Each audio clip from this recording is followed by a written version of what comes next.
Yes sir. हुआ है ना? ओके, गुड मॉर्निंग रौनक। रौनक बोल, आवाज आ रहा है तेरे को?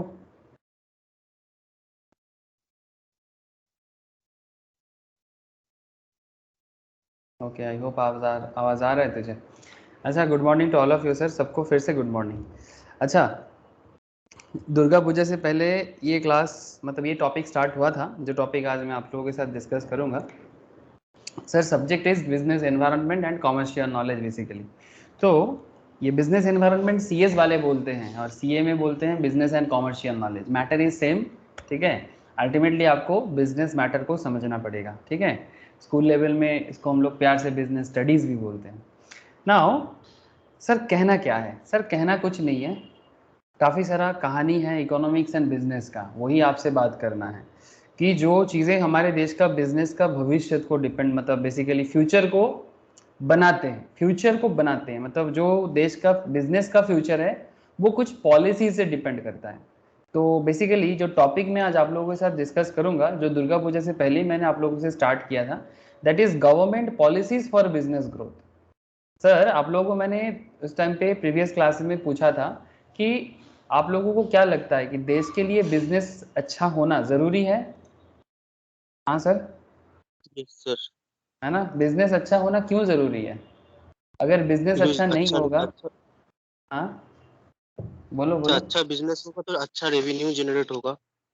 अच्छा बिजनेस होगा तो अच्छा रेवेन्यू जनरेट होगा, अच्छा रेवेन्यू जनरेट होगा तो अच्छा एम्प्लॉयमेंट क्रिएट होगा, है ना? मतलब अगर बिजनेस को रेवेन्यू जनरेशन होगा, एग्जैक्टली, अनएम्प्लॉयमेंट डिक्रीज होगा तो अल्टीमेटली पॉवर्टी का जो प्रॉब्लम है वो भी चला जाएगा। और पॉवर्टी चला जाएगा, ओवरऑल अगर बात करें, ऐसे इंडिया पॉवर्टी है ना इंडिया में, क्या लगता है आप लोगों को? इंडिया में गरीबी है? बहुत गरीबी है सर। कहा जाता है कि दुनिया में हर 3 आदमी में एक आदमी अगर आपको मिले गरीब में, तो उसमें एक भारतीय आपको जरूर मिलेगा। ये बात सुनने में खराब जरूर लगता होगा, मुझे भी लगता है, आप लोगों को भी लगना चाहिए, चुभना चाहिए कि हर 3 में से एक इंसान गरीब भारतीय है, इंडियन है।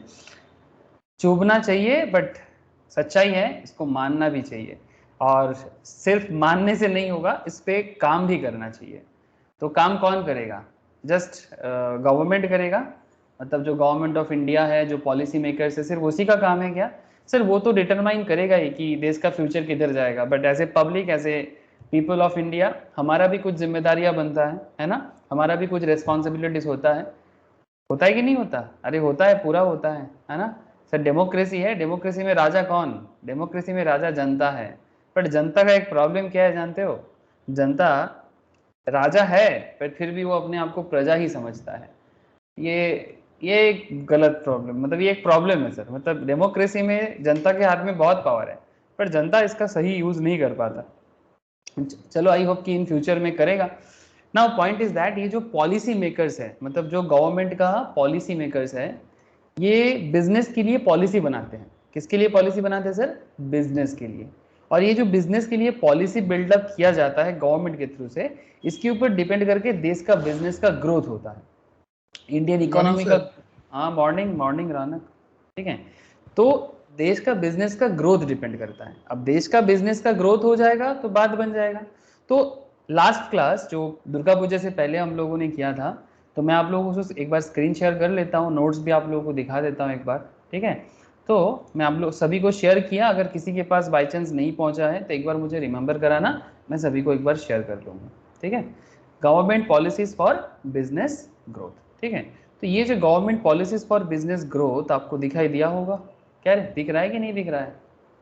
बताना एक बार प्लीज, कंफर्म करना। हाँ सर, दिखता है सर। Yes sir. तो इसमें मेनली हम लोग क्या क्या चीज़ें पढ़ रहे हैं, देखो ये चैप्टर ऑलरेडी मैंने स्टार्ट कर दिया था। तो इसमें सबसे हॉट टॉपिक जो है वो तो मैं चर्चा करूंगा आज, जैसे कि लिबरलाइजेशंस, है ना? एलपीजी के बारे में बात बहुत करते हैं, बट कभी एलपीजी का डिटेल्स चर्चा नहीं की है, आज करेंगे सब, ठीक है। लिबरलाइजेशंस क्या है, ग्लोबलाइजेशंस क्या है, एंड प्राइवेटाइजेशंस क्या है, ठीक है। तो ये लिबरलाइजेशंस, प्राइवेटाइजेशंस एंड ग्लोबलाइजेशंस, इसके बारे में आज थोड़े डिटेल्स में चर्चा करूंगा सर आप लोगों के साथ, ठीक है। इसके अलावा इस चैप्टर का और क्या इंपॉर्टेंट एरिया है sir? Describe the major shifts in government policies on business since independence. मतलब इंडिया को इंडिपेंडेंस कब मिला सर? थोड़ा बताओ ना, इंडिया को इंडिपेंडेंस कब मिला? 1947। 1947। 19 किससे मिला? किससे मिला मतलब? ब्रिटेन, कौन से? यूके। ब्रिटेन से। ब्रिटेन यूके से, वेरी गुड सर। तो हम लोग बेसिकली ब्रिटिश का कॉलोनी हुआ करते थे सर, वो भी 200 ईयर्स, उससे भी ज़्यादा।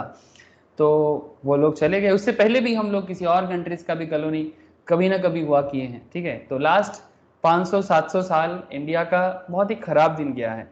आई होप कि ये 500-700 साल में इंडिया का जो खराबी हुआ है, इसको हम लोग बहुत जल्दी जल्दी रिकवर करेंगे। 70-80 ईयर्स निकल गया आफ्टर 1947। ग्रोथ है हमारे देश में, बट थोड़ा बहुत प्रॉब्लम भी है। तो चलो सर, देखते हैं कि गवर्नमेंट क्या डिसीजन लेता है हमारे लिए, ताकि देश का डेवलपमेंट हो जाए। तो यही बिजनेस, ये जो सब्जेक्ट है, ये सब्जेक्ट आपको बेसिकली ये सब आइडिया जनरेट करता है, जो बेसिकली इकोनॉमिक्स का एक ऐसा एरिया है, मतलब ये इकोनॉमिक्स है, ठीक है, बट बिजनेस को एक अलग लेवल, मतलब वे में बताते हैं। मतलब यू कैन से कि sir it's not exactly micro economics, you can से it's connected with macro economics. मतलब जो मैक्रो इकोनॉमिक पॉलिसीज होते हैं, और ये जो चैप्टर है that is business policies for growth, ये मैक्रो इकोनॉमिक्स का ही एरिया है, जो आप लोगों को बिजनेस एनवायरनमेंट के नाम पे, या फिर मैक्रो इकोनॉमिक्स के नाम पे, या फिर क्या बोलते हैं उसको, बिजनेस एंड कमर्शियल नॉलेज के नाम पे आप लोगों को पढ़ा जाता है। नॉट जस्ट आपको, जो लोग चार्टर्ड अकाउंटेंट बनते हैं उन्हें भी पढ़ना पड़ता है, कंपनी सेक्रेटरीज वगैरह को पढ़ना पड़ता है, जो लोग स्टॉक मार्केट में रिसर्च एनालिस्ट वगैरह पढ़ाई करते हैं ना, उन्हें भी पढ़ना पड़ता है, ठीक है।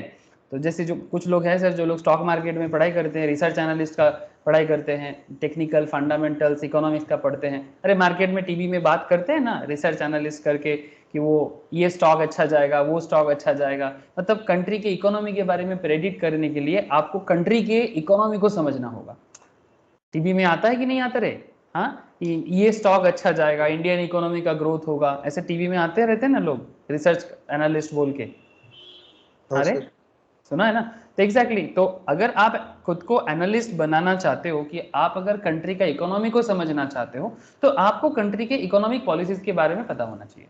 चाहे आप चार्टर्ड अकाउंटेंट बनो, चाहे आप कंपनी सेक्रेटरीज बनो, चाहे आप स्टॉक मार्केट एनालिस्ट बनो, वट एवर फाइनेंशियल एडवाइजर बनो, आपको इतना नॉलेज तो होना चाहिए। तो बेसिक बातें हैं, चलो आगे बात करते हैं। Highlights the pervasiveness of the influence of government policies on business, ये लास्ट क्लास में चर्चा हुआ था। And distinguish among government policies on the basis of their scope and impact, ये भी हम लोग प्रीवियस क्लास में चर्चा किए थे। ओके सर, जैसे यहाँ पर आप देख सकते हो कि मेन मेन जो टॉपिक है, देखो सर मेन मेन टॉपिक में, जैसे मुझे याद है दुर्गा पूजा से पहले हम लोग एंशिएंट इंडिया के बारे में पढ़े थे, याद है कि आप लोगों को? पुरानी इंडिया, इतिहास, चाणक्य के टाइम का बात किए थे, चंद्रगुप्त मौर्य के टाइम का बात किए थे, याद है कि आप लोगों को थोड़ा बहुत भी? Not just that time, India under the British, उसके बारे में भी बात हुआ था कि ब्रिटिश पीरियड में इंडिया कैसा था, इंडियन इकोनॉमी कैसा था। बट ऑब्वियसली एंशिएंट इंडिया जैसा था वैसा तो आज तक नहीं बना है सर। जिसको हम लोग बोलते हैं ना पुराना, हम लोग आजकल क्या बोलते हैं अपने आप को? हम लोग अपने आप को बहुत मॉडर्न बोलते हैं, बट मॉडर्न इंडिया में वो वाला बात नहीं है जो एंशिएंट इंडिया में हुआ करता था। बिकॉज इंडिया का जो ग्लोरी है वो एंशिएंट में ज्यादा, बहुत ज्यादा था। मतलब सिर्फ ज्यादा बोलना कम हो जाएगा सर। एंशिएंट इंडिया का ग्लोरी, एंशिएंट इंडिया का मॉडर्नाइजेशन, एंशिएंट इंडिया का हर जगह से, मतलब एच एंड एवरी एंगल से देखो, आप हिस्ट्री चेक करो, जरूरत पड़े तो हर एक स्टेट में घूम के आओ, हर एक स्टेट में। अगर आप वेस्ट बंगाल का हिस्ट्री देखना चाहते हो, यहाँ पर भी मिलेगा। उड़ीसा में जाओ तो हिस्ट्री का जीता जागता है सर, हिस्ट्री का जीता जागता। भुवनेश्वर सिटी घूम के आओ, पूरी घूम के आओ, आपको पता चलेगा। साउथ इंडिया जाओ, अब मजा आ जाएगा। मतलब हिस्ट्री, मतलब अगर आप एंशिएंट इंडिया देखना चाहते हो, राजस्थान जाओ सर, मजा आ जाएगा। गुजरात में, मतलब एक एक स्टेट का नाम लूंगा सर, आपको एंशिएंट इंडिया का कितना रिच था हमारा देश, आपको पता चल जाएगा। ब्रिटिश पीरियड में बिजनेस तो जबरदस्त हुआ, बट उसका गुड़ कौन खाया सर? अरे ब्रिटिश पीरियड में बिजनेस जबरदस्त हुआ, लेकिन उसका गुड़ कौन खा लिया? गुड़ मतलब समझते हो ना, मतलब उसका जो फ्रूट है ब्रिटिश राज। बेसिकली। हाँ, ब्रिटिश राज खा लिया, एग्जैक्टली सर, ठीक है। मतलब हम लोगों के लिए कुछ नहीं छोड़ता था, सब कुछ अपने कंट्री में लेके भागता था। बदले में हम, और इंडियंस भी कितना बुद्धू है सर, मतलब कभी आप लोग सोचोगे तो आपको समझ में आएगा। मैं बचपन से, मेरा भी ऐसा परसेप्शन कभी हुआ करता था, बट बहुत ही कम दिनों के लिए, बिकॉज सवाल मन में हमेशा होता था। बट फिर भी, जैसे मेरा बहुत सारा फ्रेंड्स लोगों से बात होता था, कुछ बड़े टीचर से भी बात हुआ है, कुछ बुजुर्ग से भी बात हुआ है, उन लोगों का मानना है कि ब्रिटिश ने इंडिया में काफी डेवलपमेंट किया। आप लोगों को भी ऐसा लगता है? हाँ सर, क्या ऐसा नहीं सर, परसेप्शन? हाँ, बहुत लोग नहीं बोलते सर, हैं। वो लोग अपने अपने लिए किया था सर, कुछ कुछ डेवलपमेंट, जैसे रेल हो गया। हाँ, very good defence sir. Defence के लिए, अपने डिफेंस के लिए किया था रेल। तो यस, उसका फायदा भी तो सर उठाया है ज्यादा। यस सर, एक सेकेंड, हाँ, ठीक है। मतलब ये जो भी रेल बना था, इंडिया का रेल नेटवर्क वर्ल्ड का सेकेंड लार्जेस्ट रेल नेटवर्क है, ठीक है। तो सेकेंड लार्जेस्ट रेल नेटवर्क जो कलकत्ता में पहले चालू हुआ था, Mumbai to Thane most probably 1854। मतलब जो रेल नेटवर्क वगैरह जो भी बनाया था, ठीक है, हावड़ा ब्रिज बनाया था, ब्रिटिश ने बनाया था। यस, बिकॉज उनको ज़रूरत था अपने बिजनेस के लिए, और उन दिनों इतना टेक्नोलॉजी डेवलपमेंट हो गया था यूरोपियन नेशंस में, तो इंडिया में भी उन लोग बेसिकली इंडिया पे वो 200 साल नहीं 2000 साल राज करने का सोचा था। बट कुछ लोग थे जो उनको मतलब उनके नाक के नीचे दम बना के रखा था, तो उन लोगों को अल्टीमेटली भागना पड़ा। तो ये सब तो आज़ादी का कहानी आप लोग जानते हो। लेकिन सर मैं ये सब क्यों बोल रहा हूँ, बिकॉज ये ब्रिटिश पीरियड में इंडिया का बिजनेस जबरदस्त था ऑब्वियसली, इसमें तो कोई मतलब सेकेंड ओपिनियन नहीं होगा कि बिजनेस वाइज रिसोर्सेस वाइज कोई प्रॉब्लम नहीं था, आप लोग भी जानते हो।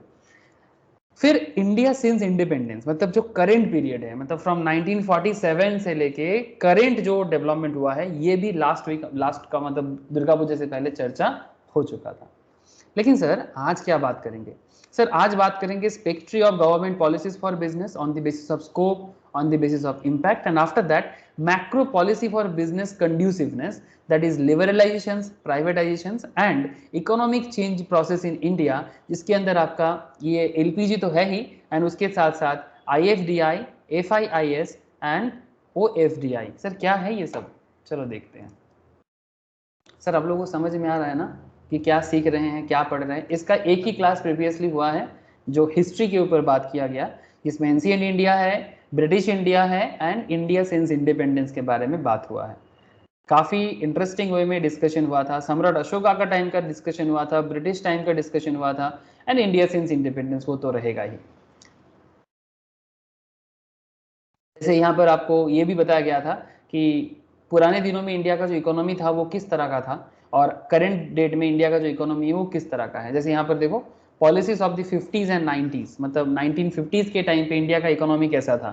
1950s के टाइम पे इंडिया की इकोनॉमी मिक्स्ड इकोनॉमी हुआ करता था, ठीक है, विथ डोमिनेंट पब्लिक सेक्टर, मतलब सरकार के हाथ में ज़्यादातर कंपनीज, ज़्यादातर बिजनेस, ज़्यादातर सब कुछ गवर्नमेंट के हाथ में है। मिक्स्ड इकोनॉमी था, बट डोमिनेंट कौन था? सरकार का। मतलब आप ऐसे बोल सकते हो, नाम का मिक्स्ड, मिक्स्ड का मतलब क्या है? जहां पर प्राइवेट मतलब प्राइवेट का भी कंट्रीब्यूशन रहेगा, मतलब आप इंडिविजुअल लेवल पे डिसीजंस ले सकते हो, प्राइवेट लेवल में पावर रहेगा और गवर्नमेंट के लेवल में भी पावर रहेगा, तभी उसको मिक्स्ड इकोनॉमी बोलते हैं, ठीक है। मतलब सोशलिज्म एंड कैपिटलिज्म का एक mixed up. But India during 1950s, 1960s, 1970s, even 1980s तक, मतलब आप इतना बोल सकते हो कि अप टू इंदिरा गांधी जी का जमाने तक, जानते हो ना सर, इंदिरा गांधी हमारा जो प्राइम मिनिस्टर थे, उसके बाद उनका बेटा राजीव गांधी कुछ दिनों के, कुछ सालों के लिए थे। तो इंदिरा गांधी, राजीव गांधी के जमाने तक, राजीव गांधी के बाद से ही ये वाला फीलिंग आ गया था कि इंडिया का बिजनेस सिनेरियो चेंज करना है, पॉलिसी सिनेरियो को चेंज करना है। लेकिन राजीव गांधी तो चले गए, उन्होंने कुछ अच्छा अच्छा सोच तो लिया था, बट अल्टीमेटली चेंज हुआ, सोच चालू हुआ 90s से। उस टाइम पे पीवी नरसिम्हा राव का सरकार हुआ करता था। सर आप लोगों को थोड़ा पॉलिटिकल हिस्ट्री भी पता होना चाहिए, एटलीस्ट फ्रॉम 1947 के बाद से लेके अभी तक का हिस्ट्री। उससे पहले तो क्या जानोगे, सभी ब्रिटिश का बात था, ठीक है। तो ये पीवी नरसिम्हा राव के टाइम पे अपना फाइनेंस मिनिस्टर कौन हुआ करते थे, पता है आप लोगों को? पीवी नरसिम्हा मनमोहन राव के सिंह। टाइम पे Manmohan Singh, thank you sir, thank you sir. Manmohan Singh थे फाइनेंस मिनिस्टर, तो उनके ऊपर बहुत ज्यादा रिस्पॉन्सिबिलिटीज था कि ये जो हमारा देश है इंडिया, इसको, इतना बड़ा देश को कैसे चलाएं, ठीक है। एक तो देखो सर, ब्रिटिश चला गया, ब्रिटिश सिर्फ गया नहीं, जाने के टाइम पे इंडिया को दो हिस्सों में, तीन हिस्सों में बांट के चला गया। मतलब ये बड़ा दुख भरी कहानी है। तीन हिस्सा तो छोड़ो, इवन अफगानिस्तान भी एक्चुअली इंडिया हुआ करता था, बट ब्रिटिश इनके ऊपर पूरा कंट्रोल नहीं रखता था, तो अफगानिस्तान का जो एरिया है वो भी इंडिया से छूट गया। ठीक है, मैं अफगानिस्तान को 2 मिनट के लिए भूल जाता हूँ, actually real India up to Afghanistan, Iran का कुछ एरिया तक है, ठीक है। चलो मैं अफगानिस्तान भूल जाता हूँ 2 मिनट के लिए। लेकिन पाकिस्तान और बांग्लादेश के साथ क्या किया सर? ब्रिटिश चला गया, बट ये बहुत खराब हुआ, और हम लोग इंडियंस अपने अंदर बहुत बड़ा गलती किया सर। ये गलती है, ये इतिहास में बहुत बड़ी गलती है। एक देश को आप इस तरह से तोड़ नहीं सकते।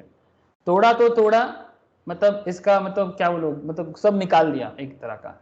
अब ऐसे हालत में जो इस कंट्री का, जैसे वेस्ट बंगाल, मतलब वेस्ट बंगाल तो आज वेस्ट बंगाल है, बट ये जो बंगाल रीजन है ना, it's a very rich area sir. Rich मतलब rich in agriculture, rich in agriculture. Ganges delta है सर, बात को समझा करो। ये गैंजेस डेल्टा पूरा भारत को खाना खिला सकता है। आई डोंट नो आप लोगों को कितना आइडिया है, बट गैंजेस डेल्टा के पास इतना पावर है सर, ये पूरा भारत को खाना खिला सकता है। और actually during the British period, British इस एरिया को, एक तरफ था ईस्ट इंडिया में बंगाल का एरिया, और एक तरफ था गुजरात एंड ये महाराष्ट्र का एरिया। ये जो दोनों एरिया है ना, ये दोनों एक्चुअली भारत का पिलर हुआ करता था। मतलब पूरा भारत को अगर खाना खिलाना है, पूरा भारत को अगर बिजनेस में डेवलप करना है, तो एक तरफ बंगाल का पार्ट हुआ करता था। पार्ट मतलब सर जिसको हम लोग जूट बोलते हैं, ठीक है, इंडस्ट्री के हिसाब से बात कर रहा हूं। और इधर था कार्पस। कार्पस मतलब क्या बोलते हैं उसको सर, कॉटन बोलते हैं। एक तरफ कॉटन इंडस्ट्री, एक तरफ जूट की इंडस्ट्री। अब जूट इंडस्ट्री तो वेस्ट बंगाल में आप लोगों को पता ही है क्या हो गया, बांग्लादेश में है अभी भी, वो लोग थोड़ा बहुत करता है, ठीक है, बट कॉटन इंडस्ट्री इंडिया में अभी भी है और जीवित है और काफी अच्छे से है। सूरत, गुजरात, अहमदाबाद डेवलपमेंट का इसका सबसे बड़ा कारण है, ठीक है। तो आई होप यू अंडरस्टैंड कि इंडियन इकोनॉमी किस पे डिपेंड करता था, और ऐसे हालत में आप देश का बंटवारा भी कर दिया, और मतलब बंगाल का जो मेन पार्ट है बांग्लादेश के नाम पे अलग हो गया। भारत को तो आप बेसिकली पूरा मतलब रक्तपात हो गया सर, ठीक है। अब ऐसे हालत में देश को, इतना बड़ा कंट्री को खाना खिलाना नॉट, मतलब सीरियसली, मतलब जोक नहीं है, मजाक एकदम नहीं है, बहुत बड़ा मतलब मतलब थ्रेट था देश के लिए। तो ऐसे हालत में बिजनेस पॉलिसीज बहुत जबरदस्त होना चाहिए था, और जो उस टाइम पे गवर्नमेंट के हाथ में इसलिए ज्यादातर पावर चला गया था। बट 1990s के टाइम पे गवर्नमेंट के करप्शन बढ़ रहा था, बिकॉज वही होता है ना सर, जिसके हाथ में पावर है वो उसका मिसयूज करना। मतलब ब्रिटिश चले गए बट अपना रंग छोड़ के गए, मतलब बस, मतलब जो पावर है वो शिफ्ट हुआ था। मतलब ऐसा नहीं कि भारत का लोग भारत को चला रहे तो कुछ भारतीय के लिए सोचेगा, ऐसा नहीं था। ऐसा चल रहा था कि जो ब्रिटिश चला गया, सादा चमड़े वाला लोग, गोरे चले गए बट अपना कुछ चमचा छोड़ के गए, मतलब इस तरह का सिचुएशन क्रिएट हुआ, ठीक है। जो बेसिकली इंडिया में ही है, इंडिया का ही है, इंडिया का ही है, इंडिया में ही रहते हैं, बट उनका सोच पूरा एकदम ब्रिटिश जैसा, ठीक है। तो वो अपने ही देश के अंदर करप्शन क्रिएट कर दिया। और यही एक कॉन्सेप्ट है कि धीरे धीरे 90s के टाइम पे, 1980s के टाइम पे इंडियन इकोनॉमी पूरा बर्बाद हो गया। इंडियन इकोनॉमी पूरा बर्बाद हो गया, मतलब बहुत प्रॉब्लम आने लगा। ऐसे हालत में अगर इकोनॉमी को ओपन ना किया होता मनमोहन सिंह के लीडरशिप में, एंड वो बेसिकली मैंडेटरी था, मनमोहन सिंह तो बस उनको बस करना था, और वो धीरे धीरे कैपिटलिज्म में शिफ्ट होने का डिसीजन लिया। कैपिटलिज्म में शिफ्ट होने का डिसीजन लिया। आज के डेट में मैं बहुत बार, आप लोग अगर राजनीति के साथ सभी कोई कनेक्टेड हो, मुझे पता है आजकल हर कोई राजनीति समझता है और राजनीति में इंटरेस्ट भी रखता है। मैं आप लोगों के सामने एक क्वेश्चन रखता हूं, ध्यान से सुनना। जब यहाँ पर आज बीजेपी का सरकार है, लास्ट 10 साल में चल रहा है, 10 ईयर्स मतलब रनिंग, ठीक है। बीजेपी गवर्नमेंट में मोदी जी कौन है, प्राइम मिनिस्टर। आज जब मोदी जी के प्राइम मिनिस्टरशिप में या फिर निर्मला सीतारमन जी के फाइनेंस मिनिस्ट्री में करंटली जब कुछ बैंक को प्राइवेटाइज किया जा रहा है, जब रेल को प्राइवेटाइज किया जा रहा है, तो बोल रहा है कि मोदी सब बेच रहा है। ऐसा बोलता है ना लोग, बताना सर, जो जेन्युइनली सुनते हो वही बताना। मैं भी वही सुनता हूँ, मैं भी वही सुनता हूँ जो आप सुनते हो। न्यूज चैनल तो सभी के लिए इक्वल, मतलब मोटा मोटी सिमिलर लेवल में ही बात करते हैं ना। ऐसा तो नहीं कि आप जो सुनते हो मैं कुछ अलग सुनता हूँ, सब सेम सुनते हैं कि मोदी जी सब बेच दे रहा है। सर ये बेचने का कहानी क्या मोदी जी स्टार्ट किया था? तब मोदी जी कहाँ थे? जब ये इंडिया को कैपिटलिस्ट इकोनॉमी में शिफ्ट किया गया था, तब मोदी जी कहाँ थे? हाँ सर बताओ। तो ये पॉलिसी जो चल रहा है इंडिया में, ये कोई 2014 से लिया हुआ पॉलिसी नहीं है, ये तो 1990 से लिया हुआ पॉलिसी है। ये मेरा डेट ऑफ मतलब बर्थ ऑफ ईयर है, मेरे जन्म से। आप समझ रहे हो सर, ये उस टाइम से चल रहा है। तो इसमें मोदी क्या प्राइवेट कर रहा है? ये तो मतलब ये तो होना ही था, ये तो होना ही था। अगर अगर आप लोग इकोनॉमी को समझते हो, अगर इकोनॉमी को समझने चाहोगे, मतलब देखो सर, लोग ना क्रिटिसाइज करने के लिए किसी को कुछ भी बोलेगा, बट मैं यहाँ पर मोदी फेवर नहीं कर रहा हूँ या मनमोहन सिंह का भी फेवर नहीं कर रहा हूँ, किसी का अगेंस्ट में किसी का फेवर का बात नहीं है। It's all about economy. किसी का चमचागिरी नहीं करना है, देश में क्या चल रहा है, क्यों जरूरत है, क्यों चल रहा है, यू हैव टू अंडरस्टैंड। इतना गहराई से नॉलेज गैदर करो, आपको खुद समझ में आ जाएगा। अब हाँ देखो, कुछ चीजें हकीकत होता है, मतलब होना ही होता है, लेकिन जरूरी नहीं कि वो होने से सब कुछ अच्छा ही होगा, ऐसा भी मैं नहीं बोल रहा हूं, मेरा कहना छोड़ो। बट ये जो डिसीजंस गवर्नमेंट ने लिया था फ्रॉम 1990s, जो आज भी चल रहा है, अभी भी बहुत कुछ बाकी है। कैपिटलिज्म में धीरे धीरे जाना ही पड़ेगा इंडिया को, बिकॉज और कोई उपाय नहीं मिल रहा है। लेकिन मेरे हिसाब से कभी कभी मुझे लगता है कि थोड़ा बहुत कंट्रोलिंग भी रहना चाहिए। जो कंट्रोलिंग है आपको दिखेगा, अभी आगे धीरे धीरे मैं बात करूंगा, थोड़ा कंट्रोलिंग के साथ फुल कैपिटलिज्म इंडिया के लिए अच्छा नहीं रहेगा, because India is not like USA. India का और यूएस का इकोनॉमी में थोड़ा फर्क है, थोड़ा क्यों, बहुत फर्क है।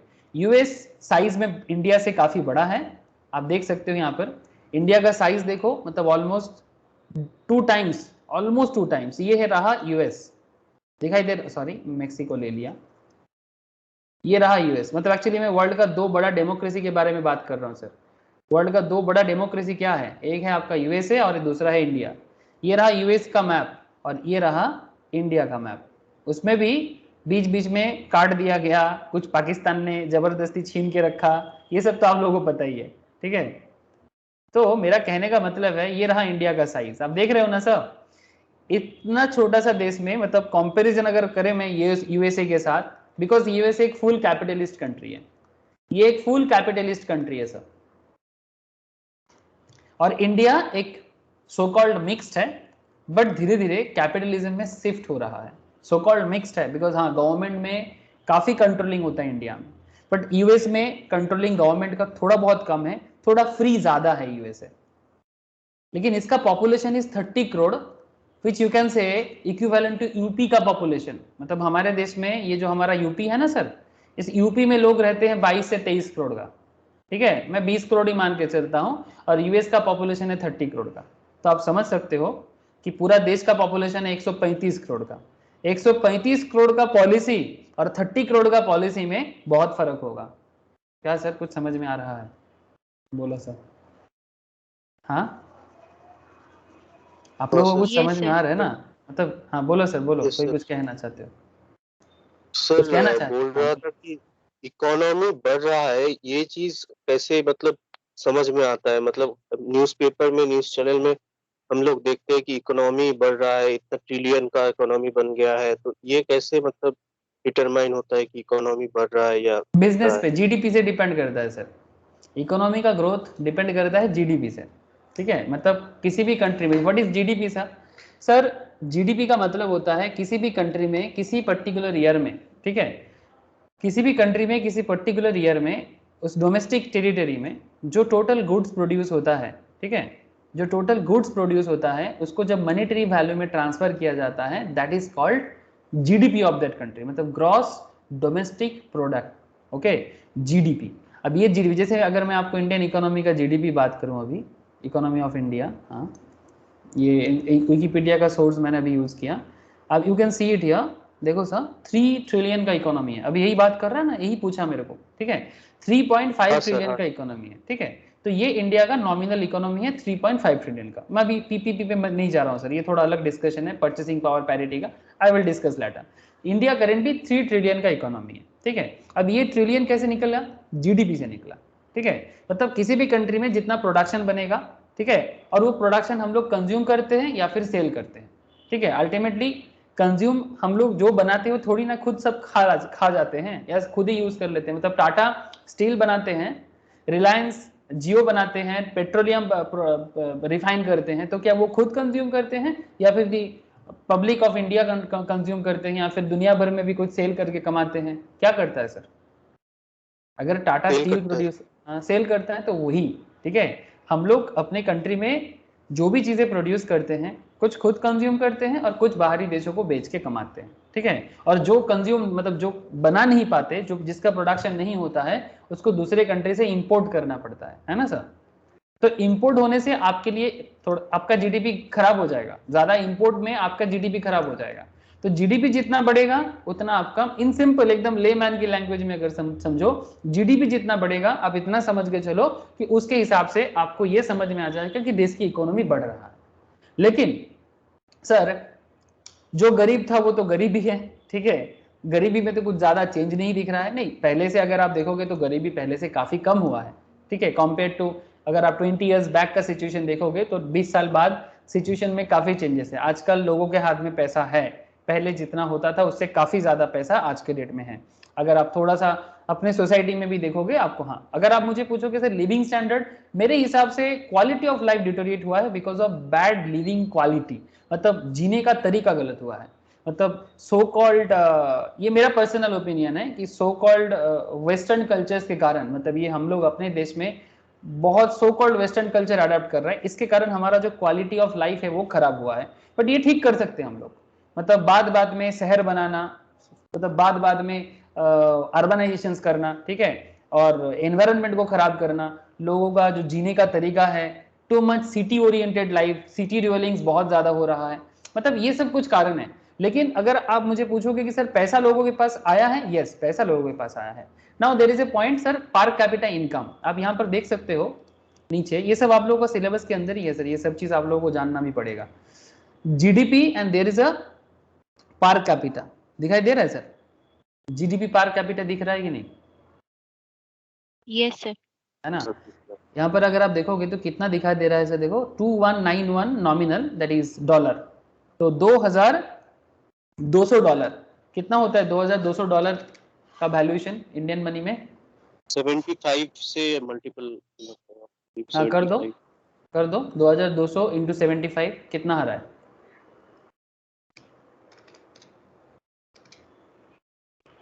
1,65,000 व्हाट इज दिस सर? ये इंडियंस का एवरेज इनकम है सर, ये इंडियंस का एवरेज एनुअल इनकम है पर हेड, पर हेड। अब आप बोलोगे सर मेरे घर में तो पापा कमाते, मैं तो नहीं कमाता, अरे भाई पापा के इनकम पे हम भी तो बैठे बैठे खाते हैं ना, क्या रे? Yes sir. ठीक है, तो आप भी पापा का इनकम का हिस्सेदारी रखते हो, तो इट्स एवरेज इनकम पर हेड में, मतलब जो हमारा देश का पॉपुलेशन है उसमें जब आप जीडीपी को डिस्ट्रीब्यूट कर देते हो तो ये पूरा देश का पर हेड इनकम बन जाता है। और ये रहा भारत का 1,65,000 का एनुअल इनकम। इसको डिवाइडेड बाई 12 करो सर, आपको थोड़ा सा और क्लैरिटी आएगा। इसको डिवाइडेड बाई 12 करो, 137 times 0 750 13750 13,750, ठीक है, ये मंथली इनकम है पर हेड, ठीक है, 1,65,000 डिवाइडेड बाई 12, ये मंथली इनकम एवरेज में है सर। इससे आपको ऐसे भी दिखेगा लोग जिनका मंथली इनकम 5,000 है, ऐसा भी लोग दिख जाएगा, और आपको इसके अंदर अंबानी जैसा लोग भी है, बच्चन साहब जैसे लोग भी हैं जिनका मंथली इनकम करोड़ों में है ना, जिसका मंथली इनकम 100 करोड़ों में है, ऐसा लोग भी है, और 5,000 में इनकम करने वाला लोग भी है, लेकिन सब अल्टीमेटली एवरेज हो गया, ठीक है, कम नहीं है। 13,750 से कम नहीं होगा, क्यों नहीं कम होगा? मैं बोला तो 5,000 कमाने वाला लोग भी दिख जाएगा तुम्हें, और 100 करोड़ मंथली कमाने वाला लोग भी दिख जाएगा, लेकिन ये एवरेज में है सर। नहीं सर, 5,000 को हम 50,000 देख रहे थे इसलिए।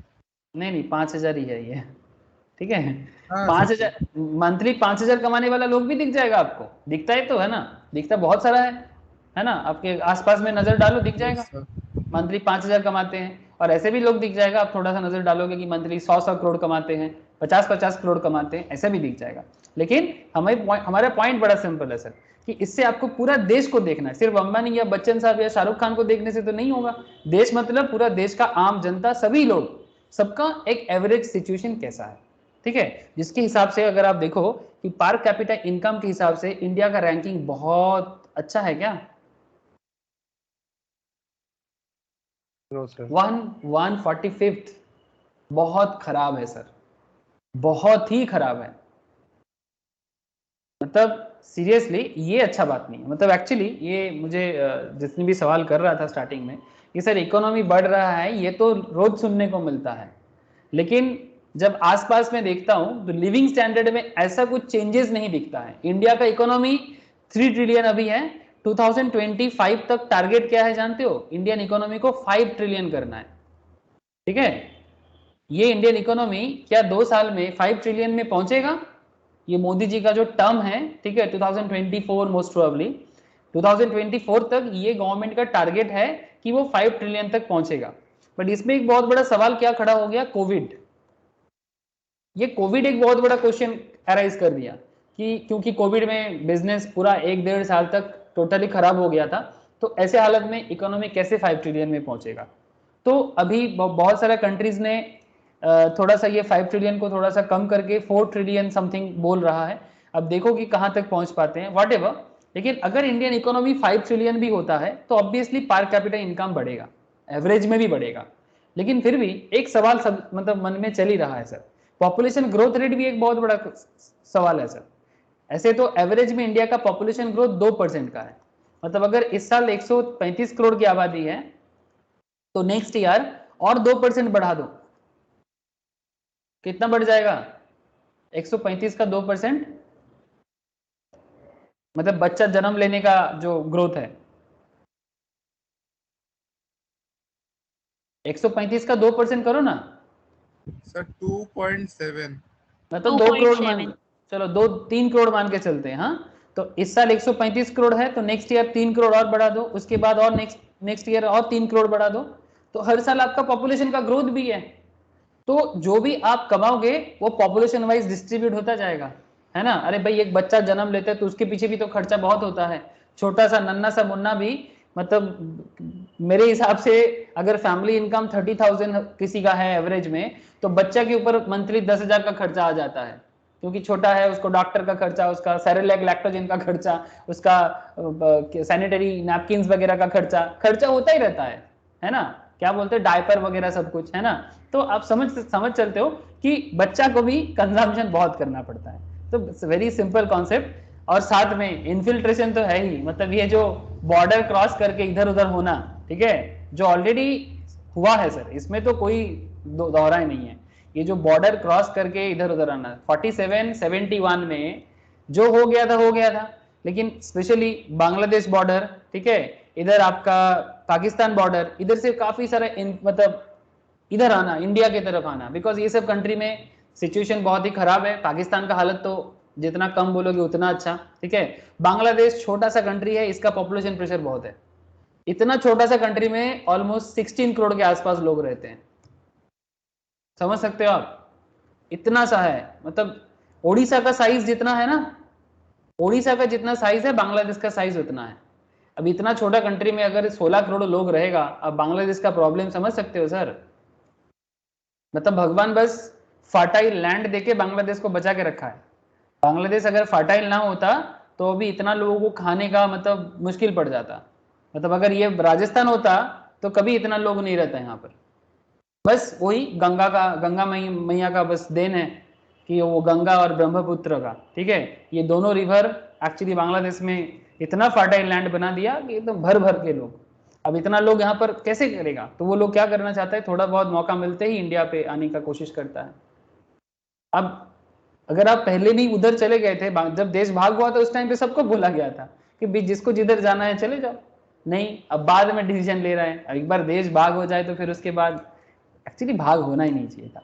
जो भी हो, आई होप यू अंडरस्टैंड कि पॉलिटिकल इकोनॉमिकल प्रेशर इकोनॉमी के ऊपर कैसे आता है, और एक एक चीज कनेक्टेड है सर, एक एक चीज कनेक्टेड है। आप लोगों को समझ में आया सर, जीडीपी पर कैपिटा समझ में कुछ आ रहा है कि नहीं? यस सर, है ना? Yes sir. ओके सर, अब ये सब चर्चा होगा, अब पहले ही पूछ लिए तो मैं पहले ही बता दिया, लेकिन ये सभी चीजें डिपेंड करता है कि कंट्री का पॉलिसी कैसा है, ठीक है। जैसे 90s के बाद इंडिया का पॉलिसी धीरे धीरे किधर शिफ्ट हुआ सर, प्राइवेटाइजेशन की तरफ, तभी तो इंडिया कैपिटलिस्टिक बन गया, है ना। लेकिन पूरा कैपिटलिस्टिक नहीं है इंडिया, अभी भी मिक्स सिस्टम पे ही चलता है। तो चलो मैं थोड़ा सा आप लोगों को डिटेल्स बातें करता हूँ। जैसे यहाँ पर आप लोगों के लिए एक काम है सर, एक होमवर्क है, ये नोट के अंदर ही दिया हुआ है, economic policies as lived experience, ठीक है। लाइफ लिव्ड एक्सपीरियंस मतलब engage in a conversation with your parents and grand parents, ठीक है। आप लोगों का काम है सर, घर पे प्रोजेक्ट है, on how the economic life was during their times and the changes they have witnessed and generated evidence in respect of the following life phenomena, ठीक है। मतलब लाइफ ड्यूरिंग 1970s कैसा था, लाइफ ड्यूरिंग 90s कैसा था, और मैं आपको बोल रहा हूँ कि लाइफ ड्यूरिंग 2000 कैसा है, ठीक है। एक एक एरा है, ठीक है, एक एक डिकेड्स का बात चल रहा है, तो 70s के डिकेड्स का बात है, 90s का डिकेड्स का बात है, 2000 का डिकेड्स का बात है, कैसा लाइफ चल रहा है, ठीक है। तो क्या देखना पड़ेगा आपको, सर क्या क्या चीजें आपके लिए वाइटल है, पापा से पूछो, दादाजी से पूछो, नाना जी से पूछो, नानी से पूछो, ठीक है, जो भी बुजुर्ग है, जो भी सीनियर्स है घर पे आस पड़ोस में, किसी को भी जाके सर्वे करो, आपको लिविंग स्टैंडर्ड्स का, क्वालिटी ऑफ लाइफ का पता चल जाएगा। Cement, steel and house construction उस जमाने में क्या था, आज के जमाने में क्या है। बाइंग ए स्कूटर और कार, ठीक है, उस जमाने में क्या था, आज के जमाने में क्या है। अवेलिंग ए फोन कनेक्शन उस जमाने में क्या था, आज के जमाने में क्या है। फ्रीक्वेंसी ऑफ ईटिंग आउट, मतलब बाहर जाके रेस्टोरेंट में खाना खाने का मतलब फाइनेंशियल कंडीशन उस जमाने में कैसा था, इस जमाने में कैसा है। मोड्स ऑफ रिक्रिएशन, मजा करने के लिए उस जमाने में किस तरह का मजा मस्ती किया जाता था, कितना खर्चा पड़ जाता था, आज के डेट में किस तरह का खर्चा किया जाता है और किस तरह का अम्यूजमेंट या रिक्रिएशन मिलता है। करोगे सर घर पे ये सर्वे, ऐसा सर्वे है सर। हेलो, 1970s 1990s, ठीक है, 90s के बारे में तो आप लोगों को पता नहीं होगा, आप लोग मैक्सिमम 2000 के हो, मुझे पता है, ठीक है। तो 2000 या आफ्टर 2000, तो 2000 का लाइव आप लोगों को पता है, ठीक है। और 90s के बारे में मुझे पूछ सकते हो, मैं तब हार्डली 10 साल का था 90s के ज़माने में, मतलब फ्रॉम 90s से 2000 का ज़माना। 70s के बारे में माँ पापा को ही पता होगा सर, ठीक है, तो पूछा करो। अच्छा, तो ये सर्वे है आप लोगों के लिए, क्वालिटी ऑफ लाइफ में क्या चेंजेस आया है। Of government policies for business, इसमें क्या क्या मैटर आ जाएगा सर, देखो। pervasive influence of government policies on business, they are hardly in any aspect of business, be it production, finance or marketing, that is not influenced by the government policies। मतलब ऐसा कोई जगह नहीं है जो government policy से प्रभावित नहीं होता, चाहे वो प्रोडक्शन का एरिया हो, चाहे वो फाइनेंस का एरिया हो, चाहे वो मार्केटिंग का एरिया हो। Government policies and laws pervade the successive stages in firm's life cycle. There are policies and regulations impacting business startups and business registration। मतलब न्यू बिजनेस जो आजकल बन रहा है, ठीक है। पहले जमाने में इतना न्यू बिजनेस बनना बहुत मुश्किल था, किसी को भी बिजनेस करने का इतना राइट भी नहीं आता था, अगर कुछ भी करने जाते थे रेड टैप हर जगह में होता था। रेड टैप समझते हो ना, मतलब बात में रोक देना। जैसे अगर मैं वेस्ट बंगाल का बात करूं, वेस्ट बंगाल का जो पुराना जमाना था, ठीक है, पुराना जमाना था, मतलब पुराना जमाने मतलब मैं अपने ही टाइम का बात कर रहा हूँ, ठीक है, जितना मैंने देखा अपने, मतलब फ्रॉम 90s से लेके 2011 तक अगर मैं बात करूं, ठीक है, ये पूरा CPIM गवर्नमेंट का जमाना था, ठीक है। वेस्ट बंगाल का पूरा जो इकोनॉमी है, it's all about communist party of India का। अगर आप मुझे पूछोगे कि सर इस टाइम पे वेस्ट बंगाल का बिजनेस सिनारियो में कुछ चेंजेस, नहीं सर, बिजनेस में चेंजेस तो छोड़ो, day to day business deteriorate हुआ है, business scenario day by day deteriorate हुआ है। बस पॉलिटिकल जो स्ट्रॉन्ग होल्ड है वही सिर्फ अच्छा हुआ है, मतलब पॉलिटिकल स्ट्रॉन्ग होल्ड मतलब जैसे जो भी CPM पार्टी के लोग हैं, ठीक है, बस पार्टी स्टेट में रहने के लिए और पोख्त बना है, ठीक है। बट अगर आप बिजनेस का बात करो, नहीं सर, कुछ नहीं हुआ है। Business day by day 34 years में वेस्ट बंगाल में टोटली डिटोरिएट। 1960s तक आपको बता दूं सर, 1960 तक ब्रिटिश जाने के बाद 1960 तक वेस्ट बंगाल इंडिया का हाईएस्ट GDP क्रिएटर हुआ करता था। वेस्ट बंगाल इंडिया का हाईएस्ट GDP क्रिएटर हुआ करता था, हाईएस्ट जॉब क्रिएटर हुआ करता था। मतलब आज जो फ्लो बेंगलुरु में है ना सर, पूरा दुनिया कहां जाता है, पूरा भारत, सबको जॉब कहां मिलता है आजकल, जल्दी बताओ। हाँ सर, बेंगलोर या गुड़गांव, बेंगलोर या गुड़गांव या हैदराबाद, हैदराबाद, यहाँ हैदराबाद। आजकल जॉब का सिनेरियो इधर है, और इधर आपको थोड़ा ट्रेडिशनल जॉब अगर बात करें तो ऑब्वियसली गुजरात, सूरत, अहमदाबाद, मतलब जो मतलब बेसिकली जो अनस्किल्ड लेबर बोल सकते हो। ऐसे अनस्किल्ड बोलना नहीं चाहिए, कपड़ा का काम करना कोई अनस्किल्ड का बात नहीं है, मतलब सो कॉल्ड एडुकेटेड वाला नहीं है। मतलब अगर आपको टेक्नोलॉजिकल काम करना है तो बेंगलुरु, हैदराबाद में ज्यादा स्कोप है, मेडिकल सेक्टर्स में ज्यादा स्कोप है, नोएडा साइड में भी टेक्नोलॉजिकल में अच्छा स्कोप बना है बिकॉज IT सेक्टर्स के कारण। महाराष्ट्र का पुणे वगैरह में भी IT सेक्टर्स में बहुत अच्छा ग्रोथ हुआ है। बट अगर आप ट्रेडिशनल काम पे देखो, जैसे मानो कि सोना का काम करना है, गोल्ड का कारीगरी, कपड़ा का कारीगरी, ठीक है, डायमंड का कारीगरी, इसमें अहमदाबाद, गुजरात का एरिया बहुत डेवलप किया है। अगर आप मुझे पूछोगे सर वेस्ट बंगाल का सिनारियो, सर 1960s तक हाईएस्ट जॉब क्रिएटर था। आपको एक डेटा दिखाऊंगा ना, आपको अभी एक बहुत बड़ा झटका लगेगा, आप देखोगे ना आपको चिंता हो जाएगा। आफ्टर लास्ट 30-40 ईयर्स में हर एक सिटी का डेवलपमेंट हुआ है, बट कोलकाता का डेवलपमेंट नहीं हुआ। चलो आपको दिखाता हूं, metropolitan cities in India.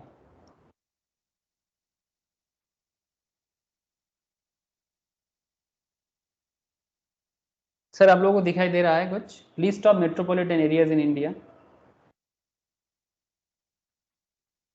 Yes sir. दिख रहा है ना? अब एक चीज देखो, एक सेकेंड, यहीं पर मिल जाना चाहिए। ये मेट्रोपॉलिटन एरिया बना है, एक मिनट, नॉट एरिया, मैं सिटी वाइज बात करना चाहता था। मेट्रोपॉलिटन सिटीज मतलब एक गजब का स्टैटिस्टिक्स है, मेरे नज़र में कुछ ही दिन पहले आया था। मतलब थोड़ा सा बात अलग हो गया, मतलब सभी सिटी में डेवलपमेंट हुआ है दिखा। मतलब उसमें क्या है कि सिटी का पॉपुलेशन ग्रोथ के ऊपर सबसे भयंकर ग्रोथ अगर कोई दिया है तो वो बैंगलोर दिया है। मतलब आप देखोगे ना आप चौंक जाओगे, सर इतना fast movement.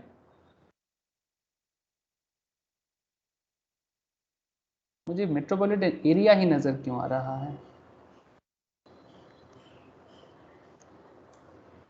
This is area, area wise देखोगे तो ऐसा नहीं बन पाएगा। ऐसे सबसे ज्यादा नीचे था, हाँ नीचे था सर सिटीज, इसमें नहीं सर, बैक कीजिए। ये वाला मेट्रोपॉलिटन सिटीज, हाँ हाँ हाँ, लेकिन यहाँ पर तो इस तरह से नहीं आ रहा है। वो पूरा रैंकिंग वाइज मतलब पॉपुलेशन का ग्रोथ वाइज दिया हुआ है, मेट्रोपॉलिटन सिटीज इन इंडिया। अच्छा अभी नहीं मिल रहा है, बाद में मिलेगा तो मैं दिखाऊंगा आप लोगों को, ठीक है। उसमें आप देखोगे कि कोलकाता का पॉपुलेशन डे बाय डे कम हुआ है। मतलब जो मैं आपको बोल रहा था ना कि 1960s तक जो स्टेट जो सिटी सबसे ज़्यादा जॉब क्रिएटर हुआ करता था, वही स्टेट अभी यहीं पर सबसे कम जॉब क्रिएट होता है, सबसे कम जॉब क्रिएट होता है बिग सिटीज में। अभी भी इंडिया का टॉप 4 सिटीज में काउंट होता है, बट मतलब डिक्रीजिंग रेट में, डिक्रीजिंग रेट में। मतलब अगर आप देखोगे तो उसके हिसाब से बेंगलुरु बहुत ग्रोथ हो गया, हैदराबाद टू मच, मतलब आप सोच नहीं सकते परसेंटेज वाइज, ठीक है। आप जयपुर काफी आगे निकल रहा है, पूना, सूरत, अहमदाबाद पुराना भी था अभी भी है, ठीक है। मुंबई अभी भी स्टिल मतलब कांस्टेंट हो गया है, इसमें और कुछ ऐसा वाला बात नहीं है ग्रोथ करने का, बट अभी भी काफी बड़ा है। दिल्ली तो है ही अपने जगह में, दिल्ली एनसीआर रीजन, ठीक है। But Kolkata and Kolkata surrounding area में वो वाला बात नहीं बना है ग्रोथ का, डेवलपमेंट का। मतलब जो इकोनॉमिकल डेवलपमेंट होना चाहिए था वो तो छोड़ो, उल्टा डिक्रीज किया है, ठीक है। वो डेटा में अभी आपको नहीं मिल रहा, मैं दिखाऊंगा, एकदम एग्जैक्ट डेटा है, मैं दिखाऊंगा आप लोगों को। अच्छा तो ये सब चीजों के पीछे बेसिकली गवर्नमेंट पॉलिसीज मेनली मतलब कनेक्टेड है, जो मेनली मैं आपसे बात करना चाह रहा हूँ सर, ठीक है। तो फार्म्स लाइफ साइकिल मतलब बिजनेस का लाइफ साइकिल कैसा होगा, ठीक है। There are policies and regulation impacting business startups and business registration, ठीक है। मतलब न्यू बिजनेस करना, जैसे वेस्ट बंगाल का करेंट जो कल्चर है, इसमें न्यू स्टार्टअप का कुछ कल्चर दिख रहा है क्या आप लोगों को कि भाई वेस्ट बंगाल से न्यू बिजनेस बनेगा? ठीक, जैसे बैंगलोर में बन रहा है, दिल्ली में बन रहा है, एनसीआर में बन रहा है, मुंबई तो है ही बहुत पुराना, बट क्या कोलकाता में आपको वो वाला कल्चर दिख रहा है सर कि यहाँ पर न्यू स्टार्टअप बनेगा, ऐसा वाला कुछ? कोलकाता मतलब वेस्ट बंगाल का ही बात है यार, ऐसा कुछ एनवायरनमेंट अभी तक आप लोगों को नजर आया उस हिसाब से? No sir. नहीं सर, जो जेन्युइन है वो बताना पड़ेगा, ठीक है। मैं खुद वेस्ट बंगाल के हूँ के कोलकाता सिटी के रहने वाले होके, मुझे तो आज तक अभी तक वो वाला कॉन्सेप्ट दिखाई नहीं दे रहा है। और जब तक ये दिखेगा नहीं ना, तब तक पैसा का फ्लो नहीं होगा, तब तक बिजनेस का ग्रोथ नहीं होगा, सिंपल सी बात है। तो point is very simple, registration as partnership firm, incorporation as a company, environmental clearance, वो जो है ना वेस्ट बंगाल का पुराने का, मतलब वो 1960s जमाने का पुराना कंपनीज, पुराना chartered firm, old cost firm, सब कुछ वो 1960s तक जो था उसी का चल रहा है। बस पुराना ग्लोरी लेके ही बंगाली खत्म हो जाएगा, मुझे कभी कभी ऐसा लगता है। Conduct of business, for example policies affecting competition, dealings with consumer law, ठीक है, इंसॉल्वेंसी एंड बैंक्रप्सी कॉन्सेप्ट, ये सभी चीजें बिजनेस पॉलिसीज पे डिपेंड करता है। तो जैसे यहाँ पर एक फ्लो चार्ट है, फ्लो चार्ट देखो एक बार, फ्लो चार्ट में आपके सामने कुछ इकोनॉमिक पॉलिसीज के बारे में बोला है, दिखाई दे रहा है ना सर? देखो, fiscal policy, monetary policy, economic policies के अंदर क्या आ गया? Agriculture policy, industrial policy, foreign trade and investment policy, ठीक है। और इधर आपको मैक्रो इकोनॉमिक मैनेजमेंट, किस तरह से मैक्रो इकोनॉमिक मतलब ओवरऑल जो इकोनॉमी है वो कैसे मैनेज किया जा रहा है, एंड सेक्टर मैनेजमेंट, मतलब ईच एंड एवरी सेक्टर से कैसे, सेक्टर को कैसे मैनेज किया जाए। अगर मैं सेक्टर का बात करूं तो मैं आपको अभी एक इकोनॉमिकल डेटा दिखाता हूं, आपको थोड़ा आइडिया हो जाएगा।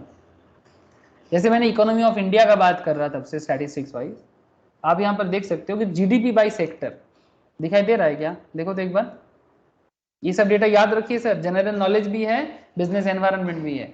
इंडिया का सबसे ज्यादा जो जीडीपी आता है, टोटल जो जीडीपी क्रिएट होता है, उसका सबसे ज्यादा जीडीपी आता है सर्विस सेक्टर से, दैट इज 54.27% टोटल जीडीपी का परसेंटेज आता है सर्विसेज से, मतलब आईटी सेक्टर से इसमें एक बहुत बड़ा काम करता है। सेकंड आता है इंडस्ट्री से 29.34 एंड एग्रीकल्चर से आता है 16.38% टोटल जीडीपी का, ठीक है। एग्रीकल्चर से इनकम कम आता है सर। लेकिन अगर मैं आपको बोलूं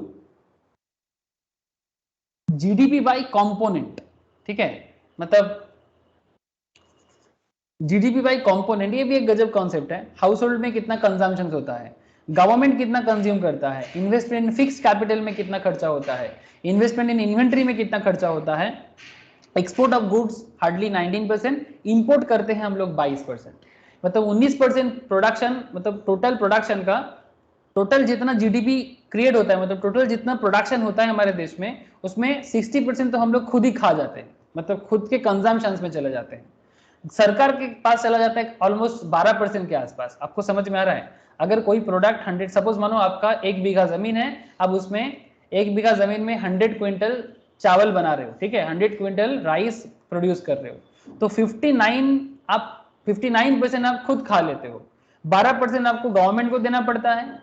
फिक्स कैपिटल में आप खर्चा कर पाते हो, मतलब जो बेसिकली कोई मशीनरीज वगैरह कुछ इंफ्रास्ट्रक्चर में आपका खर्चा हो जाता है 29% पैसा। इन्वेंट्री मतलब स्टॉक बना के रखते हो हार्डली 4%, एक्सपोर्ट कर पाते हो 19% और इंपोर्ट करते हो, बाहर से मंगवाना पड़ता है 22%। कुछ समझ में आया सर? हेलो, समझ में कुछ आ रहा है ना? तो ये है करेंट सिनारियो। इसमें और एक चीज मैं आपको दिखाना चाहूंगा। एक तरफ आप जीडीपी को देखना, हाँ, कि कौन से सेक्टर से कितना जीडीपी आता है। आई होप आप लोगों को समझ में आ रहा है। मैं आपको दोनों चीज एक साथ दिखा रहा हूं, एक तरफ मैं आपको किताब में जो लिखा है वो तो बता रहा हूं, और साथ में मैं आपको स्टैटिस्टिक्स भी दिखा रहा हूं, रियल जो स्टैटिस्टिक्स है इंसाइक्लोपीडिया के अंदर से या विकिपीडिया के अंदर से। अब वहां से भी स्टैटिस्टिक्स देखते जाओ। आपके सामने एक दूसरा स्टैटिस्टिक्स आ रहा है सर, ध्यान से देखना। एक जीडीपी बाई सेक्टर्स आपने देखा, और एक दूसरा चीज आप देखो, लेबर फोर्स कहां चला गया, लेबर फोर्स बाय ऑक्यूपेशन। दिखाई दिया क्या सर? Yes sir. मतलब इधर आता है जीडीपी और इधर जो लेबर, मतलब सर इकोनॉमी में सब लेबर, मतलब you labour, me labour, any other person, सब लेबर। इकोनॉमी में ऐसा नहीं होता कि जो मतलब बेसिकली मैनुअल वर्क करता है, समंड होता है, वही लेबर है। इकोनॉमी में वही ऑल आर लेबर, ये वाला बात ध्यान में रखिएगा। हाँ सर, मतलब ऐसा नहीं, हम लोग नॉर्मल सेंस में लेबर का मतलब समझते हैं कि जो भारी भरकम माल सर पे उठाते वही लेबर है, नहीं। इकोनॉमिक्स के पास सभी कोई लेबर है, कोई मैनुअल लेबर होता है, कोई नॉन मैनुअल लेबर होता है, ठीक है। एग्रीकल्चर में काम करते हैं सर 41.49, मतलब ऑलमोस्ट 42% लोग। इंडस्ट्री में काम करने वाले लोग हैं सर 27% लोग। सर्विस सेक्टर्स में काम करने वाले हैं 32% लोग। Sir this is not a good thing. क्यों बोलो तो? ये सिनारियो में बदल हो रहा है। पहले 50% लोग एग्रीकल्चर में हुआ करता था, अभी भी 42% है, 8% कम हुआ है। सर कहना क्या चाहते हो? सर कहना यह चाहते हैं कि ये जो इंडिया का जमीन है, ठीक है, इंडिया का डेवलपमेंट होने के पीछे एग्रीकल्चर डिपेंडेंसी कम करना होगा।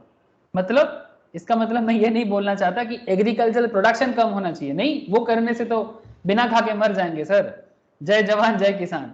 बट कहने का मतलब बड़ा सिंपल है कि सपोज मानो ओडिशा में या वेस्ट बंगाल में जितना फार्म लैंड है, ठीक है, एक फार्म लैंड में अगर सपोज मानो 1 बीघा जमीन है, ठीक है। 1 बीघा जमीन में अगर 5 जन काम करता है, 5 ब्रदर्स, ओके, 5 ब्रदर्स अगर काम करता है, ये सिनारियो कम होना चाहिए।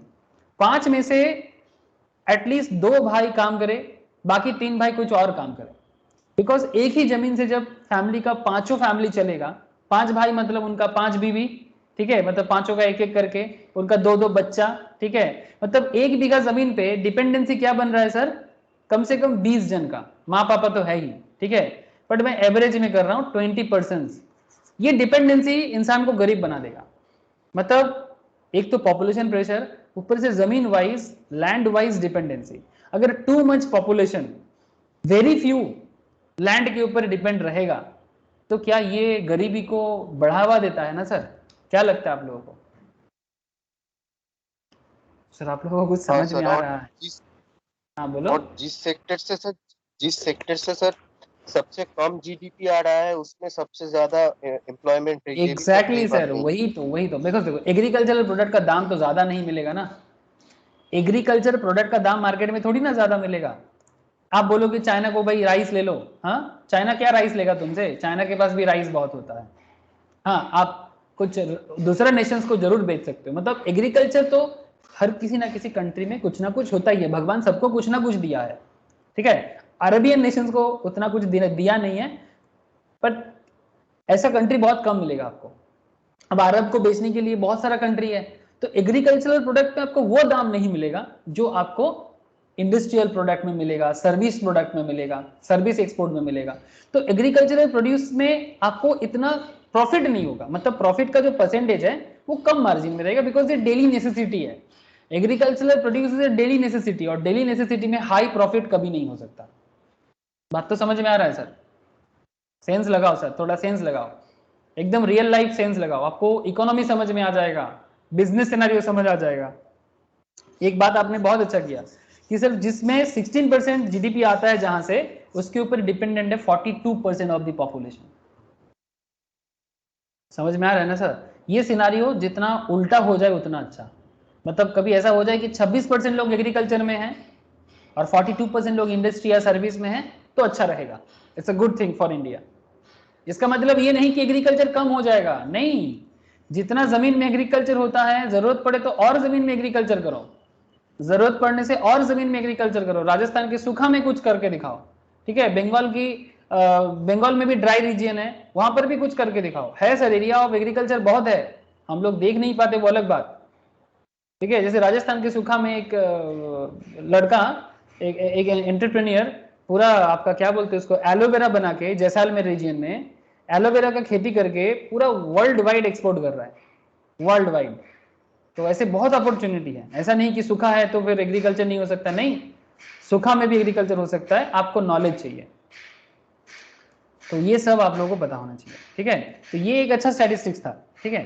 Now point is that sir again sir how does, ये जो हम लोग आपको बता रहे थे ना सर, कि गवर्नमेंट पॉलिसी लेता है। एक पॉलिसी हो गया फिस्कल पॉलिसी, एक पॉलिसी हो गया मॉनेटरी पॉलिसी। सर बताओ तो सर, ये फिस्कल पॉलिसी और मॉनेटरी पॉलिसी से गवर्नमेंट क्या कर सकता है? हाँ सर बोलो सर, कोई तो बोलो। Sir fiscal policy is about the expenditure of government, मतलब यस, वेरी गुड सर। और expenditure and monetary income policy, also, हाँ बोलो। Expenditure and income of the government. और मॉनेटरी पॉलिसी में सर मतलब मनी का फ्लो कैसे, मतलब किस किस सेक्टर में इन्वेस्टमेंट होगा, मतलब कौन कौन सेक्टर में गवर्नमेंट इन्वेस्टमेंट करेगा, और प्राइवेट कौन कौन सेक्टर में परमिशन दिया जाएगा प्राइवेट को, ऐसी ये सब मॉनेटरी पॉलिसी है। Very good sir. मतलब बेसिकली मॉनेटरी पॉलिसी जो है वो इट्स डिपेंड ऑन आरबीआई, है ना। और फिस्कल पॉलिसीज हाँ डिपेंड ऑन गवर्नमेंट, मतलब जो गवर्नमेंट ऑफ इंडिया है, यूनियन जो है सर, वो डिसाइड करते हैं कि फिस्कल क्या होगा, ठीक है। और आरबीआई जो है वो बेसिकली इंटरेस्ट रेट का जो एरिया है वो उसके ऊपर डिपेंड करके कंट्रोल करता है। जैसे एक बहुत गजब क्वेश्चन है sir, it's a very popular question, how do fiscal policies impact business, ठीक है। जैसे it would not be out of place to live with you with the learners on impact fiscal policy on business. The world is experiencing the worst ever economic downturn in COVID-19, है ना, एकदम recent बात है sir. Indian economy has not been an exception. The government announced a fiscal stimulus package to revive the economy. हम सबको पता है कि गवर्नमेंट कैसे बैठे बैठे लोगों को खाना खिलाया. We all know, है ना. सेंट्रल गवर्नमेंट के पास इतना मतलब बेसिकली इतना मौजूद है, मतलब इतना स्टॉक है जिसके ऊपर बेस करके वो इंडिया के लोगों को बिना किसी काम का खाना खिला सकता है. फूड सिक्योरिटी है हमारे देश में currently. Likewise, in the past, the government provided fiscal stimulus in the wake of World Economic Crisis 2008, जब जॉब के लिए बहुत बड़ा मुश्किल हो गया था, बिकॉज इकोनॉमिक स्लोडाउन आ गया था. लेमन ब्रदर्स का केस है, कभी बात किया था मैंने आप लोगों से, फिर से कभी बात कर लूंगा. This stimulus seek to work on the demand side of the supply side of the economy and thus attempt to pedal it through the likely collapse. In fact, all economic policies work on demand side or supply side or both. सारा का सारा economic policy दो तरह से चलता है, एक demand side से चलता है और एक सप्लाई साइड से चलता है. मतलब कंज्यूमर का जो आप लोग इकोनॉमिक्स क्लास भी कर रहे हो सर, इकोनॉमिक्स में डिमांड साइड भी देख रहे हो, कुछ दिन बाद आप लोग सप्लाई साइड भी देखोगे. ठीक है, तो सप्लायर का कॉन्सेप्ट, डिमांड का कॉन्सेप्ट दोनों इंपॉर्टेंट है. Sectoral policies pertain to specific sectors of the economy. Illustrate policies pertaining to agriculture, मैं आपको अभी दिखाया, एग्रीकल्चर एरिया, इंडस्ट्री का area, foreign trade and investment का एरिया. ठीक है, we have noted in section 4.11 as how the industrial policies 1956 से लेके 1991 तक radicalise the industrial sectors in India. बहुत इंप्रूवमेंट लाया गया उधर. ठीक है, there may be government policies for specific industries to, for example telecom policy, civil aviation policies address to the specific needs of and impact of the respective industries. तो ये government का policy है कि भाई हम कहाँ खर्चा करेंगे, है ना, जो बता रहा था शेषो कि मैं किस कहां पर मेरा खर्चा करूंगा और कहां से मैं इनकम करूंगा. ठीक है, टैक्स पॉलिसीज क्या होगा, टैक्स पॉलिसीज क्या होगा, जीएसटी का पॉलिसी क्या होगा, इनकम टैक्स का पॉलिसी क्या होगा, ये सब भी आपका आ जाता है फिस्कल के अंदर. फिस्कल का मतलब होता है फाइनेंशियल ऑल्सो. फिस्कल का मतलब हो जाता है फाइनेंशियल ऑल्सो. ठीक है सर. जैसे यहाँ पर कुछ पॉइंट्स है, macro policy indicators and business conduciveness. Now, GDP, inflation, tax rates, interest rate, exchange rates are the 5 most significant macro policy indicators. याद रखिएगा सर. GDP जिसके बारे में मैं तब से बात कर रहा हूं आपसे. इन्फ्लेशन के बारे में थोड़ा बात कर ले सर. हाँ सर. उसके बाद टैक्स में भी बात करूंगा, फिर interest rate and exchange rate में भी बात कर लूंगा. इन्फ्लेशन क्या है सर, आप ही बता दो. जीडीपी में तो तब से बात हो ही रहा है. मैक्रो पॉलिसी, ये सब मैक्रो पॉलिसी है. गवर्नमेंट का हमेशा ये 5 चीजों पे दिमाग रहता है. ठीक है, कि जीडीपी मेंटेन करना है, इन्फ्लेशन को मेंटेन करके रहना चलना है, टैक्स रेट में ध्यान देना है, बिकॉज यही तो गवर्नमेंट का अर्निंग है. Tax rate is a very important area, because government खर्चा तो कर लेगा बट इनकम कहां से करेगा, टैक्स लेके हमसे टैक्स लेगा. ठीक है, जीएसटी लेगा, इनकम टैक्स लेगा, एक्साइज ड्यूटी लेगा, कस्टम्स लेगा. ठीक है, आजकल एक्साइज हटा के उसको भी जीएसटी में कन्वर्ट कर दिया. इंटरेस्ट रेट्स, बैंक हमें जो लोन देता है, आरबीआई का पढ़ाया था सर आप लोगों को, याद है आप लोगों को? हाँ सर, ये चैप्टर पढ़ने से पहले हम लोग आरबीआई के बारे में एक टॉपिक पढ़े थे, पूरा का पूरा आरबीआई के ऊपर पूरा छानबीन किया गया था. आई थिंक ये चैप्टर से पहले ही, याद आ रहा है क्या? अरे बोलो ना. Yes sir. है ना, तो वहां पर हम लोग इंटरेस्ट रेट के बारे में पूरा आरबीआई के साइट में जाके वहीं से पूरा पढ़ाई किए थे. एक्सचेंज रेट्स मतलब ये जो डॉलर और रुपीस के बीच में जो फर्क है ना, जब जैसे अभी बात हो रहा था कि आप लोग बोल रहे थे 75 $1 का वैल्यू चल रहा है ना, अभी आप लोग बोल रहे थे. तो ऐसे डॉलर के ऊपर बेस करके येन, युआन, डिनर, जो भी फॉरेन करेंसी है उसके साथ इंडियन इकोनॉमी मतलब करेंसी का क्या फर्क है, उसके ऊपर थोड़ा बात करेंगे. ठीक है, तो चलो पहले हम लोग इन्फ्लेशन थोड़ा देख लेते हैं. इन्फ्लेशन के बारे में मैं आपको क्या बताऊं सर.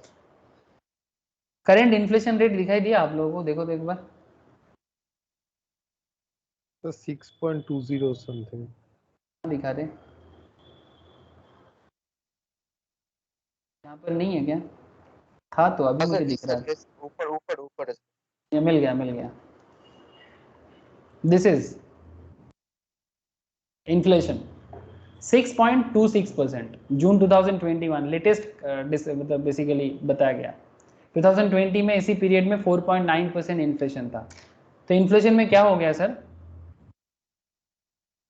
इन्फ्लेशन में इंक्रीज हो गया. इन्फ्लेशन इंक्रीज अच्छा है कि बुरा है? बुरा है सर, खराब, बहुत खराब सर. सिर्फ खराब नहीं, बहुत खराब. कंट्री वाइज एक बार इन्फ्लेशन देखते हैं. वर्ल्ड का कुछ डेटा मिल जाएगा आपको, country wise inflation. Country wise inflation में सर स्टैंडर्ड इन्फ्लेशन रेट क्या होता है? तो स्टैंडर्ड इन्फ्लेशन 2% 3% इज स्टैंडर्ड। 2.50। हाँ यस, ये स्टैंडर्ड होता है, मतलब बहुत अच्छा है। इकोनॉमी में थोड़ा बहुत इन्फ्लेशन में कोई प्रॉब्लम नहीं है सर, ठीक है। समय के साथ साथ हर चीज का थोड़ा थोड़ा दाम बढ़ते जाए, it's a good for the country. लेकिन दाम ना बढ़ना भी अच्छा बात नहीं है। तो समय के साथ थोड़ा बहुत inflation is okay, 2 to 3% is very good and 2 to 5% is controllable. But जब 5 से ऊपर चला जाए ना sir, greater than 5% is not good sir, it's a bad scenario economy के लिए। और अगर डबल डिजिट क्रॉस कर जाए, मतलब मोर देन 10%, खतरा, खतरा समझते हो, danger zone sir. More than 10 double digit inflation बहुत भयंकर होता है। मतलब लोग बोलते हैं ना, कभी भूत देखा है क्या? हाँ सर, कभी भूत देखा आप लोगों ने? हाँ सर, भूत समझते हो ना, घोस्ट बोलते हैं ना, घोस्ट, वैसा ही। मतलब ये इकोनॉमी का भूत है, ऐसा खाएगा ना आपको पता ही नहीं चलेगा कि कब खा रहा है और कब आपको मार रहा है। समझ रहे हो ना सर? सर कुछ कंट्री में नेगेटिव दिख रहा है आप लोगों को, इन्फ्लेशन नेगेटिव, क्या लगता है ये अच्छा होगा क्या? No sir. नहीं सर। अरब का हालत देख सकते हो क्या, -2.1। सऊदी अरबिया का सिचुएशन है, नॉट गुड सर। अरे कुछ नहीं है इसके पास अभी, तेल के बिना कुछ है ही नहीं। तेल का जो पैसा कमाया था वही है, कुछ इंटरनेशनल बिजनेस सिनारियो बना लिया, बस उसी से अभी इनकम कर रहे हैं। जो कमाना था ऑलरेडी कमा लिया, अभी और कुछ ज्यादा है नहीं, मतलब फ्यूचर इसका। World wide business hub. हाँ बस वही इंटरनेशनल बिजनेस हब बना के अभी चल रहा है। बट इंटरनेशनल बिजनेस हब दूसरा जगह भी बन जाएगा, और जितना ऑनलाइन वर्ल्ड डेवलप कर रहा है उसमें इंटरनेशनल फिजिकल स्ट्रक्चर का इतना ज़रूरत कितना होगा इसमें डाउट है। बट फिर भी अभी भी ग्रोथ है, बट वो वाला ग्रोथ नहीं है। मतलब आप समझ रहे हो कि इसका इन्फ्लेशन रेट से ही आपको समझ में आ जाएगा। माइनस में जब इन्फ्लेशन है इसको डिफ्लेशन बोलते हैं सर। जब इन्फ्लेशन माइनस में है तो उसको डिफ्लेशन कहा जाता है। ये भी, ये नेगेटिव में चला जाना ना, ये भी इकोनॉमी के लिए मतलब बहुत ही खतरनाक है। मतलब ये, मतलब इसका मतलब है जैसे कुछ है ही नहीं बेसिकली, मतलब धीरे धीरे मर जाएगा, ऐसा बात सोच सकते हो आप, ठीक है। कभी बात करूंगा कभी और डिटेल्स में इन्फ्लेशन, जब आप लोग आगे आओगे ना, सीए इंटरमीडिएट में इकोनॉमिक्स का डिटेल्स चर्चा होता है इन्फ्लेशन में। लेकिन मैं अभी आपको, इंडिया कहाँ है इधर,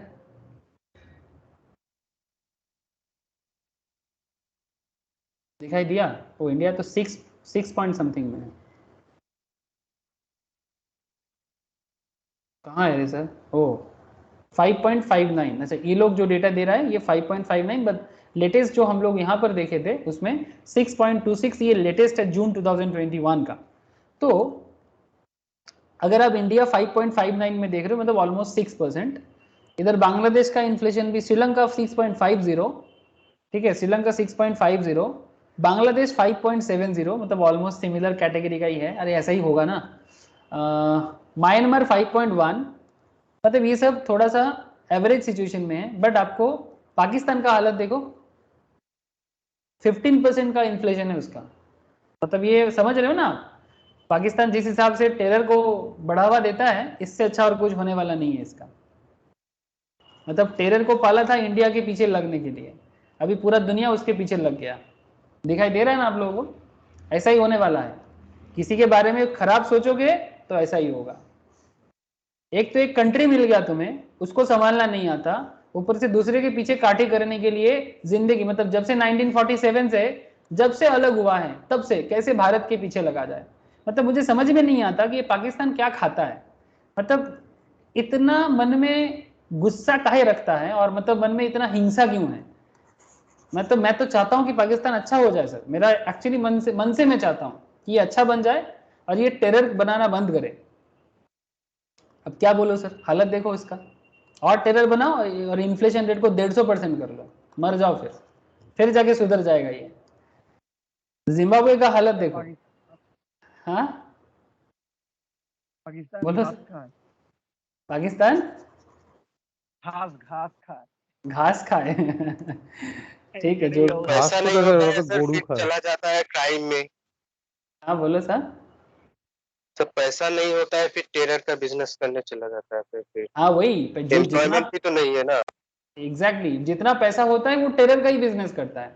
उसका मेन ऑब्जेक्टिव ही है कि उसको वहां पर जो भी पैदा होता है ना उसको एक ही चीज सिखाया जाता है कि भाई अगर तुम गरीब हो तो तुम्हारा पैसा भारत ने मार लिया और फिर भारत को मन ही मन में शत्रु बना लेगा। बस यही है पाकिस्तान का सोच।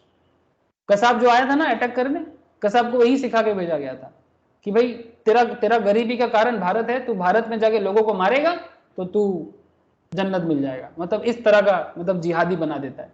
मतलब गलत पढ़ाओ, मतलब गलत सीख सिखाते हैं। अब यही बात क्या बोलूं सर, मतलब लोगों को मार के क्या मिलता है समझ में नहीं आता। जो भी हो छोड़ो, ये कंट्रोवर्शियल पॉइंट है, but point is that very simple, Pakistan अच्छा बन जाए सर, मेरा यही इच्छा है कि ये कंट्री अच्छा बन जाए ना, भारत को बहुत शांति मिलेगा सीरियसली। अलग होके 70 साल 75 साल हो गया, नहीं सर होगा होगा होगा। पाकिस्तान को बहुत बड़ा बैम्बू मिला है सर। पाकिस्तान का सबसे बड़ा अर्निंग कहां से आता है जानते हो? क्रिकेट से।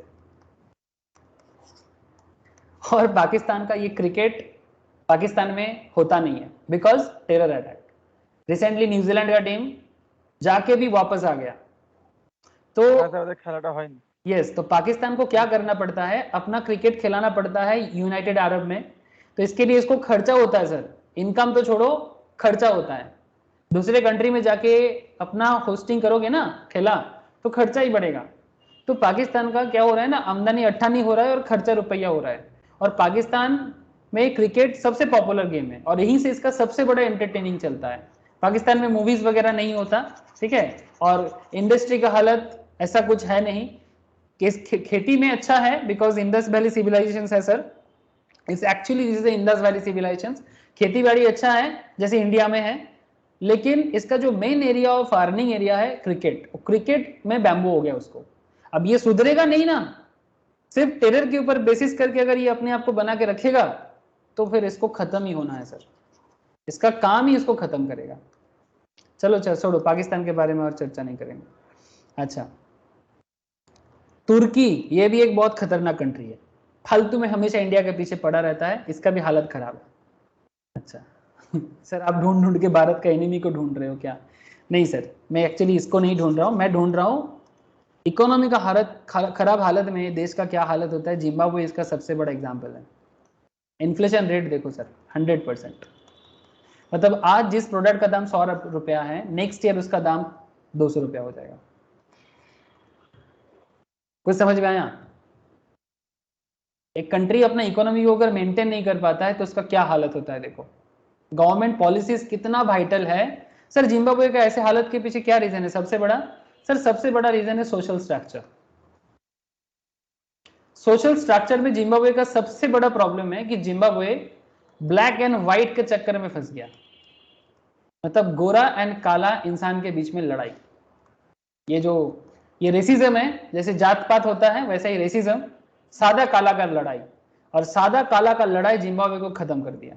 जिम्बाब्वे कितना अच्छा क्रिकेट खेलता था आप लोगों को पता है सर, है ना? लेकिन आज के डेट में जिम्बाब्वे का इंटरनेशनल टीम खत्म हो गया है ही नहीं सर, इस बार है ही नहीं। ठीक है, क्या गजब गजब प्लेयर हुआ करता था, एंडी फ्लावर, ग्रैंड फ्लावर, फिर आपका हेनरी ओलोंगा, ठीक है, मुझे बहुत लोगों का नाम पता है, एलिस्टर कैम्बल, मुझे बहुत लोगों का नाम पता है, बहुत पसंद भी करता है। हीथ स्ट्रिक, क्या बॉलर था हीथ स्ट्रिक, ठीक है। तो ऐसे बहुत अच्छा चलता।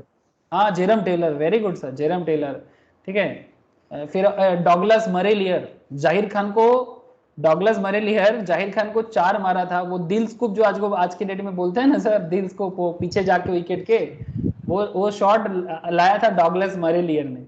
जाहिर खान को 1 ओवर में 5 चौका जड़ा था, क्या मारा था, और इंडिया को हरा के गया था सीरीज वनडे तो ऐसा था जिम्बाब्वे का टीम। आज जिम्बाब्वे नजर नहीं आता, क्यों? कंट्री का सोशल स्ट्रक्चर खराब होगा, क्रिकेट, इकोनॉमी सब खत्म हो जाएगा, सब खत्म हो जाएगा। और अभी चाइना के पास इतना लोन है इसका, यहां पर चाइना का करेंसी चलता है।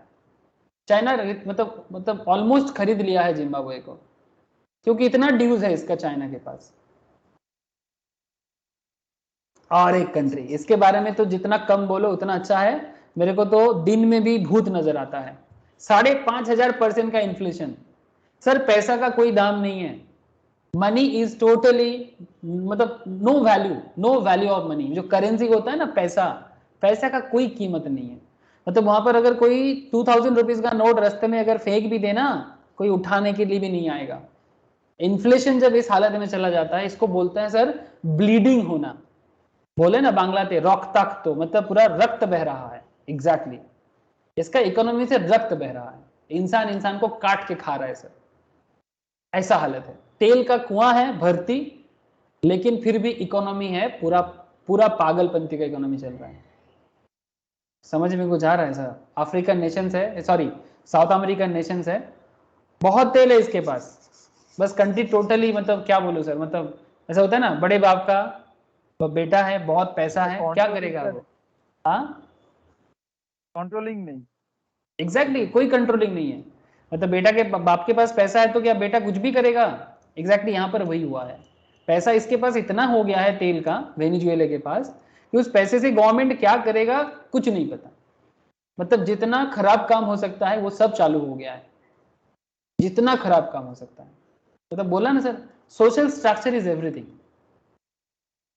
सोशल स्ट्रक्चर बहुत कुछ होता है सर, जिसका सोशल स्ट्रक्चर में प्रॉब्लम, सोशल मतलब मेरा कहने का मतलब है कि समाज के अंदर, लोगों के अंदर कल्चर जो है सर, इसलिए अपना कल्चर को बना के रखना बहुत जरूरी है। प्यार मोहब्बत लोगों के अंदर, मतलब बेसिकली खुशहाली, ये सब बहुत जरूरी है। पैसा का अहंकार करेगा यही हालत होगा। 5,500%। सैलून में जाओगे, चूल कट, मतलब नाई के पास जाओगे बाल कटवाने, ठीक है, मतलब जो क्या बोलते हैं उसको, बार्बर, हाँ, पैसा नहीं लेगा वो, बदले में एक पावरोटी दे दो और साथ में एक अंडा दे दो, तभी काटेगा, बिकॉज खाने को नहीं मिल रहा है। कैब में चढ़ोगे, कैब में चढ़ोगे, इतना नशा चलता है वहां पर, ड्रग्स और वगैरह का। सिगरेट का बंडल दे दो, मतलब एक एक ऐसे बड़ा सा जो बंडल देते हैं, एक पैकेट मत देना, तभी जाके कैब में चढ़ाएगा आपको। बिकॉज कैब वाले अगर नशाड़ी है तो वो फिर लेके जाएगा, नहीं तो बोलेगा नहीं चलेगा। ऐसे कैब चलाने में दिक्कत नहीं है बिकॉज तेल है वहां पर, बट पैसा का कोई भाव नहीं है, टोटल खत्म। 5,500%, मतलब आप समझ सकते हो, 5,500%। सर आप लोगों को अद्भुत नहीं लग रहा है ये सब चीजें सुन के? हाँ क्या रे? हाँ सर। ना, मेरे को तो अद्भुत लगता है कभी कभी, ठीक है। अच्छा, कुछ दिन पहले मैं क्लास में एक कंट्री के बारे में शायद केस स्टडीज किया था, जहाँ पानी का प्रॉब्लम हो गया। लेबनान, वो भी है यहाँ पर शायद, लेबनान है, ये एक अफ्रीकन नेशन है, इसका भी हालत खराब है। आप देख सकते हो पाकिस्तान, ये देखो लास्ट जो 20 कंट्री में, उसके अंदर पाकिस्तान भी दिख जाएगा आपको। बट हाँ, अभी भी पाकिस्तान ठीक हो सकता है। ठीक हो जा भाई, ठीक हो जा, शांति में रहे। अच्छा, तो आई होप कि आप लोगों को समझ में आ रहा है इन्फ्लेशन कंट्रोल करना किसी भी कंट्री के लिए कितना जरूरी है। अच्छा, अब आपके मन में एक सवाल तो आया होगा सर, कि सर इन्फ्लेशन को कंट्रोल कैसे करेगा कंट्री? आपको क्या लगता है इन्फ्लेशन कंट्रोल करने के पीछे सबसे बड़ा क्या कॉन्सेप्ट है? मतलब आप महंगाई को रोकना चाहते हो, तो क्या करने से महंगाई रुकेगा सर? बोलो। लोगों के पास पैसा कम होना चाहिए सर, और लोगों के प्रोडक्शन पास, ज्यादा होना चाहिए। पैसा लोगों कम के, होना चाहिए, और ये तो तू बोल रहा है मतलब कि कैश कम होना। नहीं, मैं तेरा बात समझ सकता, तू तो इन्फ्लेशन कंट्रोल का बात कर रहा है। तू बोल रहा है सर इन्फ्लेशन को, अगर इन्फ्लेशन बढ़ गया तो क्या करें, बट मैं कहना चाहता हूं कि अगर एक सस्टेनेबल इन्फ्लेशन रखना है तो क्या करें। मैं तेरा पॉइंट समझ गया, तू कहना चाहता, हाँ बोल। प्रोडक्शन, हाँ एग्जैक्टली, मतलब दोनों राइट हो आप लोग। शीर्षो जो बता रहा था वो भी सही है, तू जो बता रहा है वो भी सही है। शीर्षो एक्चुअली वो बात बता रहा है कि सर अगर लोगों के पास ज्यादा पैसा होगा तो मार्केट को ऑटोमेटिक इन्फ्लेट कर लेता है, ठीक है, कि भाई ज्यादा महंगा दाम में चीजें बिकेगा। तो लोगों के पास अगर पैसा कट हो जाए तो गवर्नमेंट क्या करते हैं उस टाइम पे, टैक्स अमाउंट बढ़ा देता है, बैंक क्या करते हैं इंटरेस्ट रेट बढ़ा देता है, ताकि लोगों के हाथ में पैसा कम रहे। It's a controlling situation. But मेरा कहना है कि आप इन्फ्लेशन को कंट्रोल में ऑलवेज कैसे रख सकते हो, ऑलवेज, जिसको हम लोग बोलते हैं सर सस्टेनेबल ग्रोथ। सस्टेन कैसे करोगे सर? सस्टेन करने के लिए सबसे बड़ा तरीका है कि आप खुद का चीज खुद प्रोड्यूस करो। कुछ समझ में आया सर? हाँ सर। प्रोडक्शन, खुद का चीज खुद प्रोड्यूस करो। ये जो इंडिया 22% चीजें, टोटल 100 रुपया का 22% चीजें फॉरेन से इंपोर्ट करता है। ये 22% अगर 5-6% हो जाए तो अच्छा होगा, 10% तक कम से कम आ जाए कि भाई मेरा 100 का चीजें अगर जरूरत पड़ता है तो मैं 10 का चीज बाहर से लाता हूं, बाकी मेरा अपना हो जाता है। या फिर आप ऐसा चीजें प्रोड्यूस करो जो दूसरा लोग नहीं बनाता है, इतना कमाओ कि वो भरपाई हो जाए। जैसे कि चाइना अपने देश में मैन्युफैक्चरिंग को इतना डेवलप किया। आज चाइना का दादागिरी किस लिए? चाइना जो आज यूएस के ऊपर भी आंख लगा के बात करता है, क्यों चाइना दादागिरी मार रहा है आजकल? क्यों यूएस को भी नहीं मानता है? Yes, because yes, manufacturing hub बनाइए, प्रोडक्शन हब बन गया वर्ल्ड का। अब दुनिया में किसी को भी कोई भी चीज लेना है, जो ट्रेंडिंग चीजें हैं स्पेशली, सब चाइना से जाता है। पूरा अफ्रीकन रीजन, इवन अफ्रीका छोड़ो भाई, पूरा इंडिया चाइना के ऊपर बना हुआ है। इंडिया, गलत बात। और वो फिर जाके हमारे कश्मीर में आके ये वाला कान लेने के लिए पूरा पागल हो रहा है, इधर अरुणाचल हड़पाने के लिए पागल हो रहा है, तिब्बत को ऑलरेडी हड़पा के रखा, पूरा दुनिया चुप है। तिब्बत को पूरा लेके रखा, पूरा दुनिया चुप है, कुछ नहीं बोल रहे कोई, चुप। दादागिरी इतना है इसका। भारत का एक है कि हाँ बोलो। तो हांगकांग को भी तो अभी लेने का कुछ कर रहा था। हांगकांग ताइवान हांगकांग को भी लेने का बात कर रहा है। हांगकांग इसके अंदर आना नहीं चाहता, ठीक है? तो दादागिरी इसका है। अब ये दादागिरी क्यों है? बिकॉज इसके पास प्रोडक्शन है, इसके पास पैसा है, इसके पास एक्सपोर्ट है। मैं ये नहीं बोलूंगा कि भाई भारत तुम दादागिरी मारो, भारत कभी दादागिरी मारता नहीं है, भारत का ये कल्चर नहीं है। भारत का कल्चर अलग है। भारत अपने आप में सेल्फ रेस्पेक्ट वाला एक कंट्री है। दूसरे कंट्री में जाके जबरदस्ती किसी के ऊपर हावी होना, किसी के जमीन को जबरदस्ती अपने पास रखना, ये भारत का कल्चर कभी नहीं रहा। बट हाँ, जमाना बदल रहा है। भारत सबसे पहले तो स्ट्रांग बन जाए, अपना चीज खुद बनाना स्टार्ट कर दे, सेल्फ एम्प्लॉयमेंट का एजुकेशन दे, खुद के मैन्युफैक्चरिंग खुद करें, ये एजुकेशन दे, डिग्री वाला वेस्टर्न कल्चर को थोड़ा सा बंद करे। ये सब चीजें सुधारना बहुत जरूरी है, तो इंडिया का भी इन्फ्लेशन कंट्रोल में रहेगा। एक बात याद रखे सर, 135 करोड़ की आबादी में 6-7% का इन्फ्लेशन भी ना बहुत पेनफुल होता है, बिकॉज यहां लोगों का इनकम का उतना ग्रोथ नहीं हो सकता। चाइना का 150 करोड़ की आबादी है, बट चाइना का लैंड एरिया इंडिया से 2 गुना से भी ज्यादा है। देख लो, मैप मैंने ड्रॉ कर लिया आपके सामने। इसका साइज इंडिया के ऑलमोस्ट 2 टाइम्स ज्यादा। इसका 150 करोड़ की आबादी को हैंडल कर सकता है, बट हमारा 135 करोड़ की आबादी, डोंट वरी, 2030 जाते जाते इंडिया वर्ल्ड का नंबर 1 कंट्री बनेगा पॉपुलेशन वाइज। तब मुश्किल और बढ़ेगा सर। अगर हम लोग अभी भी ना सुधरे तो प्रॉब्लम बढ़ता जाएगा सर, चाहे प्राइम मिनिस्टर कोई भी बने। मैं बोला ना, सिर्फ मोदी ममता दीदी को दोष दे के फायदा नहीं है, इंसान को भी इतना कंसियस होना चाहिए, इतना जागरूक होना चाहिए, ताकि अपने कंट्री कैसे चलाना है उसे भी पता होना चाहिए। ममता दीदी ये बोल दिया हम ये करेंगे, मोदी जी ये बोल दिया हम वो करेंगे, अरे भाई ये सब बाद में, खुद को तो कम से कम मैनेज करना सीखना चाहिए सर। बोलो सर, इन्फ्लेशन का बात समझ में आया कि नहीं? Yes sir. तो ये ग्लोबल सिनेरियो है। साथ में आप ये बेसिकली देखो, ये बिजनेस पॉलिसीज का बात चल रहा है। तो बिजनेस पॉलिसी में गवर्नमेंट किस तरह से अपना इन्फ्लेशन को कंट्रोल करेगा, कैसे अपना जीडीपी को मेंटेन करेगा, इट्स ऑल अबाउट प्रोडक्शन। सब कुछ अल्टीमेटली प्रोडक्शन लेवल में, चाहे एग्रीकल्चरल प्रोडक्शन हो, चाहे इंडस्ट्रियल प्रोडक्शन हो, चाहे सर्विस ओरिएंटेड बात हो। बात आता है सर इंटरेस्ट रेट का। इसके बारे में तो मैं आरबीआई के क्लास में बता के रखा, मैं इसको अभी छोड़ता हूँ। टैक्स रेट, सर आप लोगों को टैक्स के बारे में क्या बताऊं सर? इनकम टैक्स का रेट आप लोगों को पता है क्या? अरे 15%। नहीं सर, ऐसा थोड़ी है।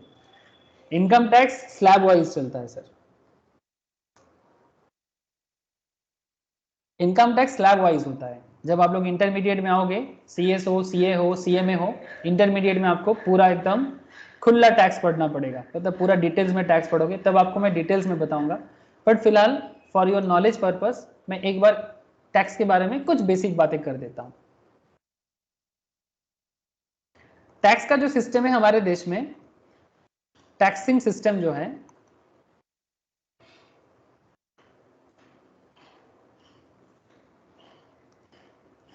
टैक्सेशन सिस्टम क्या है? टैक्सेशन को दो हिस्सों में बांटा गया sir. One is called direct tax, direct tax, indirect tax और इनडायरेक्ट टैक्स। इनडायरेक्ट में पहले बहुत कुछ आता था, अभी सिर्फ एक ही आता है, दो। इनडायरेक्ट में पहले कस्टम्स आता था, एक्साइज आता था। एक्साइज मैन्युफैक्चरिंग पे लगता था सर, मतलब प्रोडक्ट मैन्युफैक्चर होकर गोडाउन से निकलेगा, एक्साइज ड्यूटी देना पड़ता था सर। आजकल नहीं देना पड़ता है। कस्टम ड्यूटी अभी भी है, एक्सपोर्ट इंपोर्ट पे लगता है। वैट देना पड़ता था, सर्विस टैक्स देना पड़ता था, ठीक है। तो ये सब अलग अलग टैक्स को हटा के सीएसटी देना पड़ता था, सेंट्रल सेल्स टैक्स देना पड़ता था, और भी है, मैं अभी बस कुछ नाम ले रहा हूँ मेन। ये सभी को हटा के एक सिंगल टैक्सेशन सिस्टम आया इंडायरेक्ट में। क्या नाम है सर? जीएसटी। ठीक है, सारा का सारा इंडायरेक्ट टैक्सेस सिस्टम को एक सिंगल टैक्स में लाया गया, GST. But sir not just GST, customs is also there. Customs पे अलग से है, मतलब एक्सपोर्ट इंपोर्ट को जीएसटी के अंदर अभी भी नहीं लाया गया। मोस्ट प्रोबेबली इसको अभी पॉसिबल नहीं है, करेंटली पॉसिबल नहीं है, ठीक है। कस्टम्स अलग ही रहेगा, ठीक है, एक्सपोर्ट इंपोर्ट एरिया को अलग ही रखेगा। बट बाकी जितना अलग अलग इंडायरेक्ट टैक्सेस था, almost 7-8 types of indirect taxes था, सब एक टैक्स के अंदर इंक्लूड कर दिया, जीएसटी। जीएसटी रेट भी प्रोडक्ट का अलग अलग है, आप लोगों को पता होगा सर। मिनिमम 5%, हाँ सर 5% जीएसटी, 12% का जीएसटी, फिर आपका 18% का जीएसटी, 28% का जीएसटी। हाँ सर, ऐसा चलता है ना, 5%, 12%, 18%, 28%, पता होगा आप लोगों को। ये प्रोडक्ट पे लगता है। This is indirect taxes. आप कोई भी प्रोडक्ट खरीदोगे आपको देना पड़ेगा सर। इवन भिखारी भी देता है, जो बेगर होता है ना सर, उसको भी पे करना पड़ता है। क्या एग्री करोगे बात पे? हाँ सर। हाँ सर, कैसे? सर वो जो चीज खरीदेगा उस पे भी तो टैक्स लग रहा है ना। एग्जैक्टली। मानो बेगर ने सारा दिन बेगरी किया, भिखारी मतलब जो भी अर्न किया, एक शैम्पू का पैकेट खरीदने गया, एक साबुन का पैकेट खरीदने गया, एक मैगी का पैकेट खरीदने गया, what ever he purchase, what ever that person purchase, उसको टैक्स तो देना ही पड़ेगा। सो इनडायरेक्ट टैक्सेस बेगर भी देता है। अब रही बात डायरेक्ट टैक्स का, इसमें पहले वेल्थ टैक्स वगैरह हुआ करता था, बट आजकल डायरेक्ट टैक्स में एक ही टैक्स बचा है, इसका नाम है इनकम टैक्स। 1961, ठीक है, इनकम टैक्स एक्ट 1961। इसमें सिंपल सा लॉजिक काम करता है सर, हम कमाएंगे सरकार को टैक्स भरेंगे, सिंपल सा लॉजिक है। हम इनकम करेंगे सरकार को टैक्स भरेंगे। ऐसे आपको मैं एक चीज दिखा सकता हूं, गवर्नमेंट मनी पाइपलाइन। ये शायद मैं पहले भी किसी क्लास में आप लोगों को शो किया होगा, फिर से एक बार देख लो कि इंडिया में गवर्नमेंट जितना इनकम करता है, कौन सी टैक्स से कितना इनकम करता है। 1 ट्रिलियन अगर इनकम करता है government, that is 1 lakh crore. अगर गवर्नमेंट किसी पर्टिकुलर ईयर में, जैसे ये 2019-20 का डेटा है जो मैंने इंडियन बजट डॉट गवर्नमेंट से ही डेटा को कलेक्ट किया, 33.5 ट्रिलियन का अगर ग्रॉस रिसीप्ट हुआ है, तो उसमें से जीएसटी से कमाया 6.1 ट्रिलियन, टैक्स ऑन इनकम मतलब इनकम टैक्स से कमाया 5.5 ट्रिलियन, कॉर्पोरेट टैक्स से कमाया 6.1 ट्रिलियन, सेंट्रल एक्साइज से कमा लिया 2.4 ट्रिलियन। बाकी कुछ मार्केट लोन है, कुछ सिक्योरिटीज एंड स्मॉल सेविंग्स का पैसा है, कुछ डिविडेंड एंड प्रॉफिट का पैसा है, कुछ अदर नॉन टैक्स रेवेन्यू है। सब मिला के 33.5, स्टेट गवर्नमेंट को चला जाता है 6.5, बाकी सेंट्रल के पास बचता है 27 ट्रिलियन के आसपास। कुछ समझ में आ रहा है सर? रुपीज है सर, रुपीज। गवर्नमेंट का इसी तरह से इनकम होता है सर, यही गवर्नमेंट अर्निंग करता है। ये रिसेंट डेटा है एक्चुअली, ये जीएसटी के क्लास में, इनकम टैक्स के क्लास में इंटरमीडिएट फाइनल लेवल में बोलना पड़ता है तो डेटा है, या फिर स्टॉक मार्केट क्लास में बजट का एक डिस्कशन हुआ था, वहां पर भी इसके बारे में चर्चा हुआ था। अच्छा, तो सर बातें खत्म ही नहीं हो रहा है, एक के बाद एक कितना इंफॉर्मेशन बताओ आप लोगों को। आप लोग पागल तो नहीं हो जाओगे? नहीं सर, आप पागल हो सकते हो, हम नहीं हो सकते।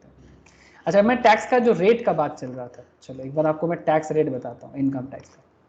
सर करेंटली भारत का जो सिस्टम है, अगर आप, मैं 2 रूल है, मैं एक रूल बता रहा हूँ जो मतलब काफी पॉपुलर है। रूल इज दैट सर, अगर आप 2.5 लाख मतलब 2,50,000 तक इनकम करते हो एनुअली, जानते हो सर आप लोग? अरे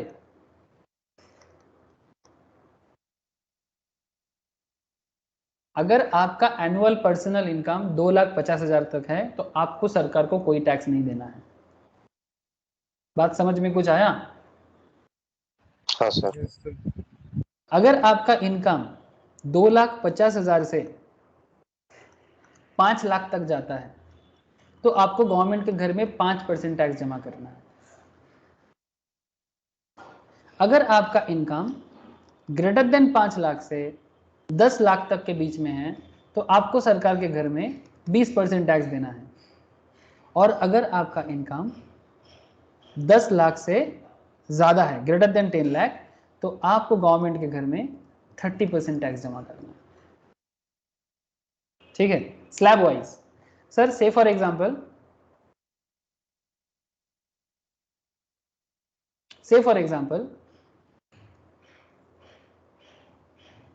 आपका इनकम 12 लाख हुआ तो आपका टैक्स सिस्टम कैसा होगा? अप टू 2.5 क्या दोगे सर? नथिंग। अप टू 2.5 आपको कुछ नहीं देना है। ठीक है,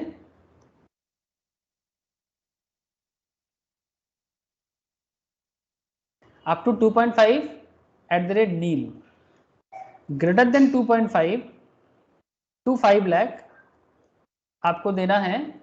इसका जो गैप है मतलब 2.5 टू 5 कितने का गैप है? 2.5 लाख का, इसके ऊपर 5% तो देना होगा 12,500।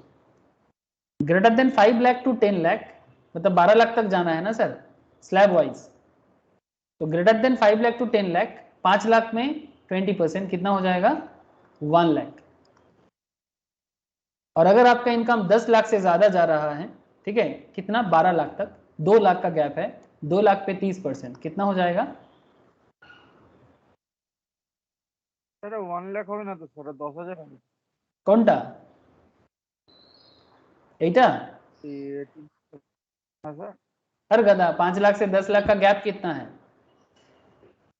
5 लाख। तो 5 लाख का 20% कितना होता है? ना ना 1 लाख है। और 10 लाख के ऊपर तुम्हारा इनकम कितना है? 12 लाख। 10 लाख से 12 लाख का डिफरेंस कितना है? 10 लाख से 2 लाख। 2 लाख का 30% कितना होता है? 60 लाख। 60,000। 60,000। 60,000. तो कितना हुआ टोटल? 1,72,500। इसके ऊपर भी एक टैक्स लगेगा, इसके ऊपर भी एक टैक्स लगता है जिसको बोलते हैं एजुकेशन एंड हेल्थ सेस। ठीक है, 1,72,500 इसके ऊपर एक टैक्स लगाया जाता है सर। मैं आपको अभी बस दिखा रहा हूँ सर, अभी आप लोग ये सब टैक्स जब करोगे ना तब आपको डिटेल्स में सिखाऊंगा सर, डोंट वरी। अभी आप लोगों को टैक्स नहीं पढ़ा रहा हूँ मैं, बस एक आइडिया दे रहा हूँ आपको।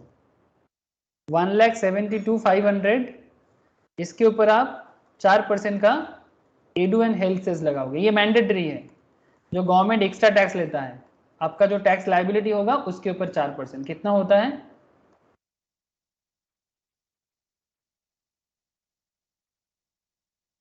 बोलो सर कितना होता है? 6900। 6900। टोटल करके बताओ। Plus equals to 1,79,400। ये रहेगा आपका tax liability when you earn 12 lakh. इसमें डिडक्शंस वगैरह होता है, एग्जेम्पशंस वगैरह होता है, वो सब मैंने यहाँ पर लिया नहीं सर। अगर सिंपल এটা কি স্যার যে কামাচ্ছে সে কি পুরোটাই কি আদৌ দেয় পুরোটা? हाँ পুরোটা কি মানে এই পুরো টাকাটা কি কেউ আদৌ দেয়? সবাই যে বলে আইটি ফাইল করে কি ওখান থেকে ম্যানেজ করে, ওটা কি হয় স্যার ব্যাপারটা? सर टैक्स जब पढ़ाऊंगा तब सिखाऊंगा, अभी मैं बस आइडिया के लिए बता सकता हूँ कि जैसे मानो तुम्हारा इनकम 12 लाख है ना, तो 12 लाख तुमने इनकम किया बट तुमने कुछ LIC में पैसा डाल के रखा, ठीक है, LIC प्रीमियम है तुम्हारा, तुमने कुछ हेल्थ मतलब क्या बोलते हो, हेल्थ इंश्योरेंस वगैरह करके रखा, कुछ तुमने कुछ डोनेशन किया, कुछ तुम किसी के लिए किसी का तबीयत। हाँ बोलो। লোন অ্যামাউন্ট থাকলেও তো বলে हाँ চলে। ऑब्वियसली वो सब लोन का इंटरेस्ट दिखाना पड़ता है, वो बिजनेस इनकम में होता है, सैलरी में नहीं। ठीक है, लोन इंटरेस्ट सैलरी में भी हो सकता है, अगर तुम्हारा हाउसिंग फाइनेंस है ना, हाउसिंग लोन, तो उसका इंटरेस्ट तुमको छूट मिलता है। तो इस तरह से तुम अपना 12 लाख को जो इनकम है, इसको तुम जैसे मानो LIC प्रीमियम तो 1.5 लाख तक तुम माइनस कर सकते हो। ठीक है, तो 12 लाख से 1.5 लाख चला जाएगा। वो टैक्स मैनेजमेंट में आपको सीखने को मिलेगा सर, जब टैक्स पढ़ोगे मैं आपको डिटेल्स बता सकता हूँ। 80C से लेके 80U का सेक्शन है। Don't worry, executive and final दोनों में सिखाया जाएगा और इंटरमीडिएट सभी में सिखाया जाएगा। 80C से 80U का एक पूरा सेक्शन है, उसके अंदर डिडक्शंस का पूरा लंबा लिस्ट है, वो सब आप यूज कर सकते हो, यूज करके आप उसको कम करके दिखा सकते हो। आपको लॉ में रह के ही कम करना होगा, जो भी बताओगे उसका प्रूफ देना होगा। नॉर्मली चार्टर्ड अकाउंटेंट जो होते हैं या फिर CMA CS वाले जो प्रैक्टिसिंग टैक्स कंसल्टेंट होते हैं, उनके पास हिसाब किताब करने का चाबी काठी पूरा होता है, और आप जो भी बोलोगे उसके हिसाब से वो मैनेज कर देगा। बिजनेस इनकम को घटाने का तरीका पता चल जाता है, बिकॉज आप PL में हेराफेरी कर सकते हो, बट सैलरी इनकम पर्सन के लिए ज्यादा हेराफेरी करने का चांसेस नहीं है। समझ आ रहा है सर? हेलो? Yes sir. हाँ सर। ठीक है, ये जो Yes, tax sir. Rate system आपको मैं बताया, ये ट्रेडिशनल टैक्स रेट है। अगर किसी का इनकम 50 लाख क्रॉस कर जाए तो उस पर गवर्नमेंट और एक्स्ट्रा टैक्स लगाते हैं। ठीक है, 10%, 15%, 20%, उसको बोलते हैं सरचार्ज। सब सीखे हुए आगे आगे। टैक्स बड़ा इंटरेस्टिंग एरिया है और बहुत ही रियल लाइफ प्रैक्टिसिंग के लिए भी बहुत ज़बरदस्त चीज़ें हैं। ठीक है, अगर आपका इनकम 5 लाख तक है तो आपको बेसिकली 87A में आपको रिबेट मिल जाता है। मतलब अगर आपको मैं बताऊं कि सर 5 लाख तक अगर आपका इनकम है ना, तो आपको एक्चुअली कोई टैक्स पे करने का जरूरत ही नहीं है, नो टैक्स। करंट गवर्नमेंट का इतना सुंदर सुंदर स्कीम है कि आप टू एनुअल 5 लाख तक इनकम पे आपको गवर्नमेंट को कुछ नहीं देना पड़ेगा। ठीक है, ये सब आगे आगे बताऊंगा मैं आप लोगों को, अभी नहीं तो मैं आप लोगों को लगेगा कि टैक्स का ही क्लास चल रहा है, मैं तो पागल, मतलब मैं बोलते रह जाऊंगा, आप भी सुनते रह जाओगे, बट जरूरी नहीं है इतना, बस आपको आइडिया दे रहा हूँ। एक न्यू टैक्स सिस्टम आया है 115 BAC का न्यू टैक्स रेट, जिसमें ये 5, 10, ये जो रेट मैंने आपको अभी सिखाया ना, 5%, 10%, 20%, 30% का, 5, 20, 30 का, 115 BAC का जो न्यू टैक्स सिस्टम है, इस न्यू टैक्स सिस्टम में आपका टैक्स रेट थोड़ा कम होता है, बट 80C से 80U का जो डिडक्शंस वगैरह मैं आपको बोल रहा था ना, ऐसे मानो कि LIC प्रीमियम भरा है, कहीं पर डोनेशन दिखा रहा है, किसी घर में कोई हैंडीकैप कोई रिलेटिव्स है उसको देखभाल करने का खर्चा दिखा रहा है, ये सब आपको बेनिफिट नहीं मिलेगा। तो मतलब बहुत कुछ है, टैक्स तो खुद ही एक बहुत बड़ा एरिया है। सर आप जो मतलब वो स्टैटिस्टिक्स दिखाए जिसमें कॉर्पोरेट टैक्स था, इनकम टैक्स था, वो जो गवर्नमेंट का टैक्स पाइपलाइन, उसमें से कॉर्पोरेशन टैक्स जो है ये डायरेक्ट टैक्स है, ये इनडायरेक्ट टैक्स है? कॉर्पोरेट टैक्स डायरेक्ट टैक्स है। Okay sir. एक्चुअली ये इनकम टैक्स का ये एरिया है, बट जब वो कंपनी प्रोवाइड करता है उसको यहाँ पर लिया जाता है। कंपनी अपने अर्निंग के ऊपर टैक्स देगा, डायरेक्ट टैक्स है। Okay sir. समझ आ रहा है सर? बोलो। हाँ सर। हाँ sir. GDP, Yes, inflation, tax rate, interest rate तो RBI में पूरा डिटेल्स बोला था, इसलिए अभी मैं कुछ नहीं बोला। एक एक्सचेंज रेट्स के बारे में थोड़ा बता दो सर। ठीक है, चलो एक्सचेंज रेट के बारे में थोड़ा बता देते हैं। ऐसे एक्सचेंज रेट के बारे में आपको यहाँ पर कुछ दिखाई दे रहा है क्या?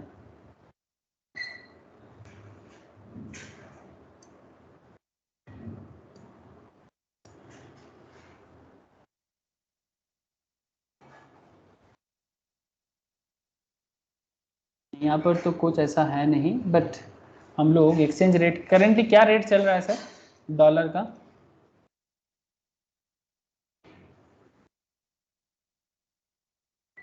अरे 76 शायद।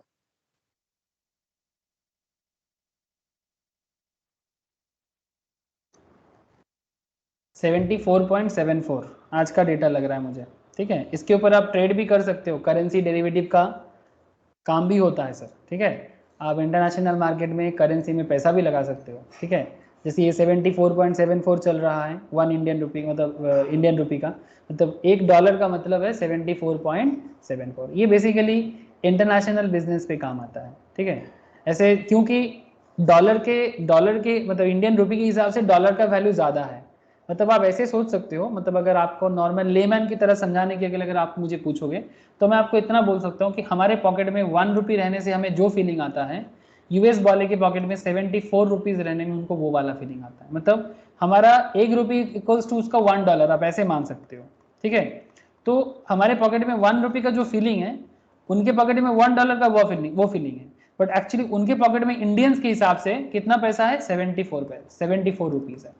ये फर्क हो जाता है, ठीक है। और वर्ल्ड वाइड सबसे ज्यादा जो बिजनेस है वो यूएस के साथ मैक्सिमम कंट्रीज का होता है। तो इसीलिए world wide popular international transactions में, बिजनेस ट्रांजैक्शंस में डॉलर का यूज बहुत ज्यादा है।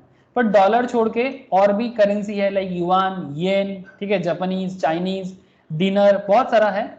अभी जापान के साथ इंडिया डायरेक्ट उनके करेंसी में बिजनेस कर रहा है आजकल, ठीक है। ये सब आजकल हो रहा है सर। तो ये बेसिकली इंटरनेशनल बिजनेस के सिनेरियो है। एक बात मैं आपको यहाँ पर कह सकता हूँ, अगर कोई कंट्री एक्सपोर्ट ओरिएंटेड है ज्यादा तो उसमें इंडियन, अच्छा एक चीज मैं आपको पूछूंगा कि जैसे मानो कि ये जो रिसेंट डेटा आपको मैं दिखा रहा हूं, यहां पर आप देख सकते हो क्या, लास्ट 1 मंथ में या लास्ट 1 ईयर का डेटा लेते हैं, 5 साल देखो। 2012 में करेंसी का वैल्यू था $1 इक्वल्स टू ऑलमोस्ट 40 रुपीज है सर। अभी चल रहा है 74 रुपीज। सर ये इंडियन करेंसी का वैल्यू इंक्रीज किया कि डिक्रीज किया, मतलब ये वैल्यूएशन बढ़ा है कि डिवैल्यू हुआ है? डिवैल्यू हुआ है सर। हाँ इंक्रीज হয়েছে। नहीं sir, this is called valuation decrease. 40 से 74 तक 1 इंडियन, मतलब बेसिकली $1 का वैल्यू इंडियन रुपी के हिसाब से जब 40 था तो इंडियन करेंसी का वैल्यूएशन ज्यादा था। ये धीरे धीरे 70 पार कर गया, मतलब $1 इक्वल्स टू अभी इंडिया का 74.74 जो करेंटली आपको दिख रहा है। इसका मतलब कि आपका करेंसी डिवैल्यू हुआ है, मतलब बेसिकली इसका वैल्यूएशन कम हो गया है। सर ये इकोनॉमी के लिए अच्छा बात है कि बुरा बात है? बुरा बात है सर। क्यों सर?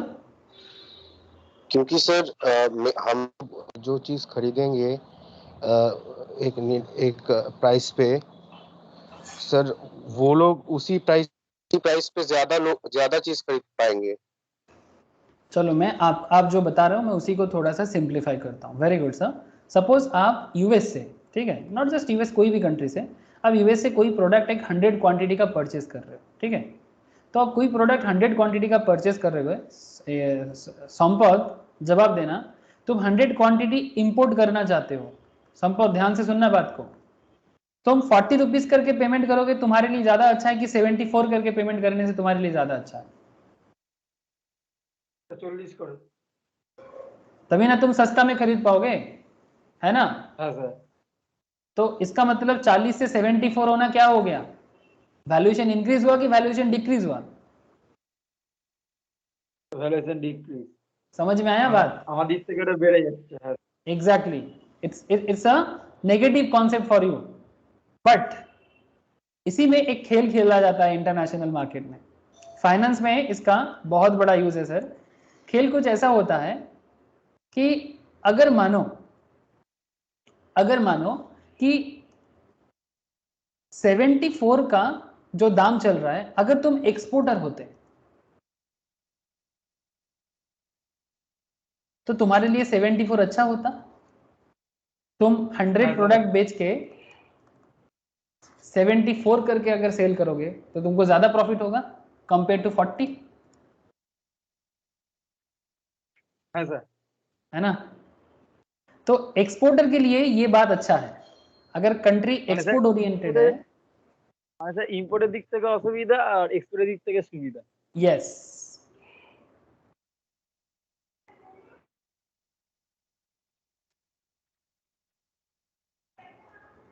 समझ में आया सर? हेलो, है सर।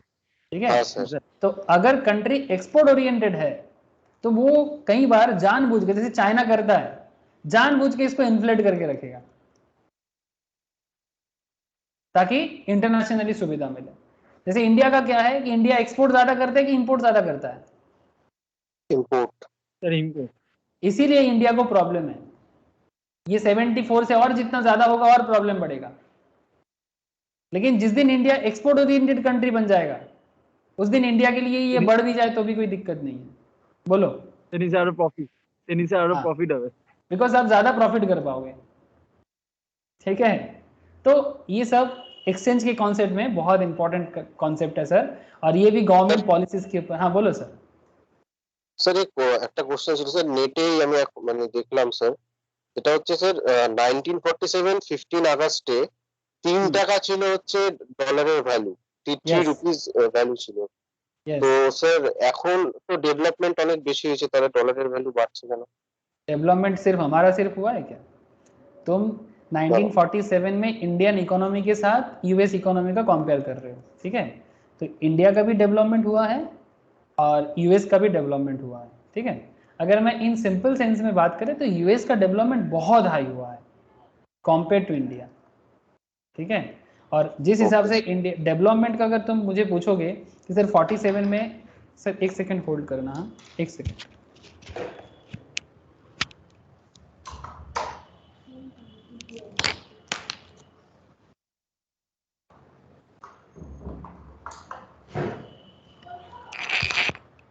हेलो। Yes sir. अगर तुम ओवरऑल देखोगे ना, ये काफ़ी कॉम्पिटिटिव स्टडी है। 47 के टाइम पे इंडिया का जो पॉपुलेशन था और उसके हिसाब से देश का जो संपत्ति था, इंडिया का सिनारियो अच्छा था। अगर करप्शन ना होता और पॉपुलेशन ग्रोथ में मुश्किल ना बढ़ता, जिस तरह से इंडिया का पॉपुलेशन ग्रोथ बढ़ा है ना, ये बहुत खतरनाक सिचुएशन है। इसमें बहुत सारा रीज़न है, मैं आपको सारा रीज़न तो अभी बता नहीं सकता, बट कुछ रीज़न बहुत खतरनाक है। तो पॉइंट इज दैट कि ये डेवलपमेंट तो हुआ है, बट डेवलपमेंट के नाम पे एक ऐसा प्रॉब्लम में इंडिया फंस गया कि पॉपुलेशन के साथ उसको पर कैपिटा हेड में जो इनकम को डिस्ट्रीब्यूट करना, ओवरऑल प्रोडक्शन में जो ग्रोथ करना 47 में कॉम्पिटिटिवली अच्छा था, बस इक्विटेबल डिस्ट्रीब्यूशन नहीं था। वहाँ उस टाइम पे कुछ ज़्यादा बड़े आदमी के पास कुछ ज़्यादा पैसा था, बाकी लोगों के पास कुछ नहीं था। डिस्ट्रीब्यूशन बड़ा है पहले से, ये ऑब्वियसली हुआ है। तो ये एक डिटेल्स डिस्कशन है, मैं अभी इसके बारे में डिटेल्स नहीं बोल पा रहा हूँ क्योंकि एक अलग ही लेवल का चर्चा हो जाएगा। बट क्वेश्चन आपका बहुत वैलिड है सर कि 47 में $1 का वैल्यूएशन 3 रुपीज़ था, तो इंडिया का करेंसी काफ़ी वैल्यूएबल था, ये तो पूरा पता चल रहा है। मतलब उस टाइम पे एक्चुअली उससे पहले इंडिया एक्सपोर्ट भी बहुत करता था, बट धीरे धीरे ये इंडिया का पूरा करप्शन, पॉलिटिक्स, ज़्यादातर केस में पॉलिटिकल सिनारियो, और इंडिया को वार बहुत लड़ना पड़ा सर, वार बहुत लड़ना पड़ा। मतलब 47 में तो ब्रिटिश सब झिझोड़ के चला गया, लेकिन उसके बाद चाइना के साथ, पाकिस्तान के साथ, बॉर्डर इश्यूज, ठीक है, इलीगल इमिग्रेशंस, ये प्रॉब्लम तो इंडिया से पीछा नहीं छोड़ रहा है, और पॉपुलेशन ग्रोथ, ये सभी चीज़ें मतलब कनेक्टेड है सर। तो और यूएस काफ़ी डेवलप किया, मतलब कॉम्पिटिटिवली बहुत डेवलप किया, मतलब out of imagination business wise. उस हिसाब से इंडिया का ग्रोथ रेट काफ़ी स्लो है, काफ़ी स्लो है। मैं अभी इसका भी एक कंपैरिजन में नेक्स्ट क्लास में दिखाऊंगा, आपने बताया तो मेरे दिमाग में रहेगा। ओके, तो आई होप कि आप लोगों को पूरा दिमाग में आ गया सर कि ये सब चीज़ कैसे काम करता है, GDP, inflation, tax, interest, exchange, ठीक है। मॉडरेट रहे तो अच्छा है, production of domestic production, incentives to for exports, देखा यही तो बात कर रहा था। इंटरेस्ट जितना लोअर रहे उतना अच्छा है, बिकॉज लोन पाने में सुविधा होगा। Tax, incentives for investors in the form of post tax business income, ठीक है। इन्फ्लेशन मॉडरेट रहे अच्छा है, डिमांड एंड प्रॉफिट एक्सपेक्टेशन अच्छा रहेगा। जीडीपी राइजिंग रहे, इकोनॉमी में ऑप्टिमिज्म रहेगा, मतलब पॉजिटिव बातें रहेंगे, एंड हाई डिमांड एक्सपेक्टेशंस हमेशा रहेगा, ठीक है सर। अगर ये सब बात आप लोगों को आज क्लियर हो गया तो फिर एक बार घर पे जस्ट मेरा आप लोगों को रिक्वेस्ट रहेगा कि जस्ट घर में एक बार 3 पॉलिसीज एक बार देखना। Types of government policies bye intent and impact, protective policy, restrictive policy, regulative policy and facilitative policy. समझ में आ जाएगा सर? कोई डाउट रहे तो मुझे एक बार पूछना, क्योंकि जितना डिटेल्स में केस स्टडीज हुआ है ना आज एक एक बातों में, और उसके बाद मैं नेक्स्ट क्लास में एक बार ये चर्चा करूंगा। ऐसे तो आप लोगों को समझ में आ गया है, बट फिर भी एक बार मैं कर लूंगा सर एलपीजी के बारे में चर्चा, लिबरलाइजेशन, प्राइवेटाइजेशन एंड ग्लोबलाइजेशन। बस यही था इस चैप्टर का, और कुछ इस चैप्टर में है नहीं। बोलो सर, क्या क्लैरिटी आया आप लोगों को? Yes sir. Yes sir. बस यही है business and commercial and environment का डिस्कशन। बोलो बोलो सर, बोलो, कुछ बोलोगे? ओके सर, फिर टाटा बाय सर सबको। Bye sir. Bye sir. जिन लोगों का सामने एग्जाम है उन लोगों के लिए मॉक टेस्ट जा रहा है, रेडी कर लो। स्पेशली मैं सीएस एंट्रेंस वालों के लिए बोलूंगा, और सीए फाउंडेशन का, जिन लोगों का नवंबर में एग्जाम है, ठीक है, नवंबर दिसंबर में, रेडी रहना। Okay, thank you sir. Thank you sir, Tata. Thank you sir. Thank you sir. Thank you sir, welcome.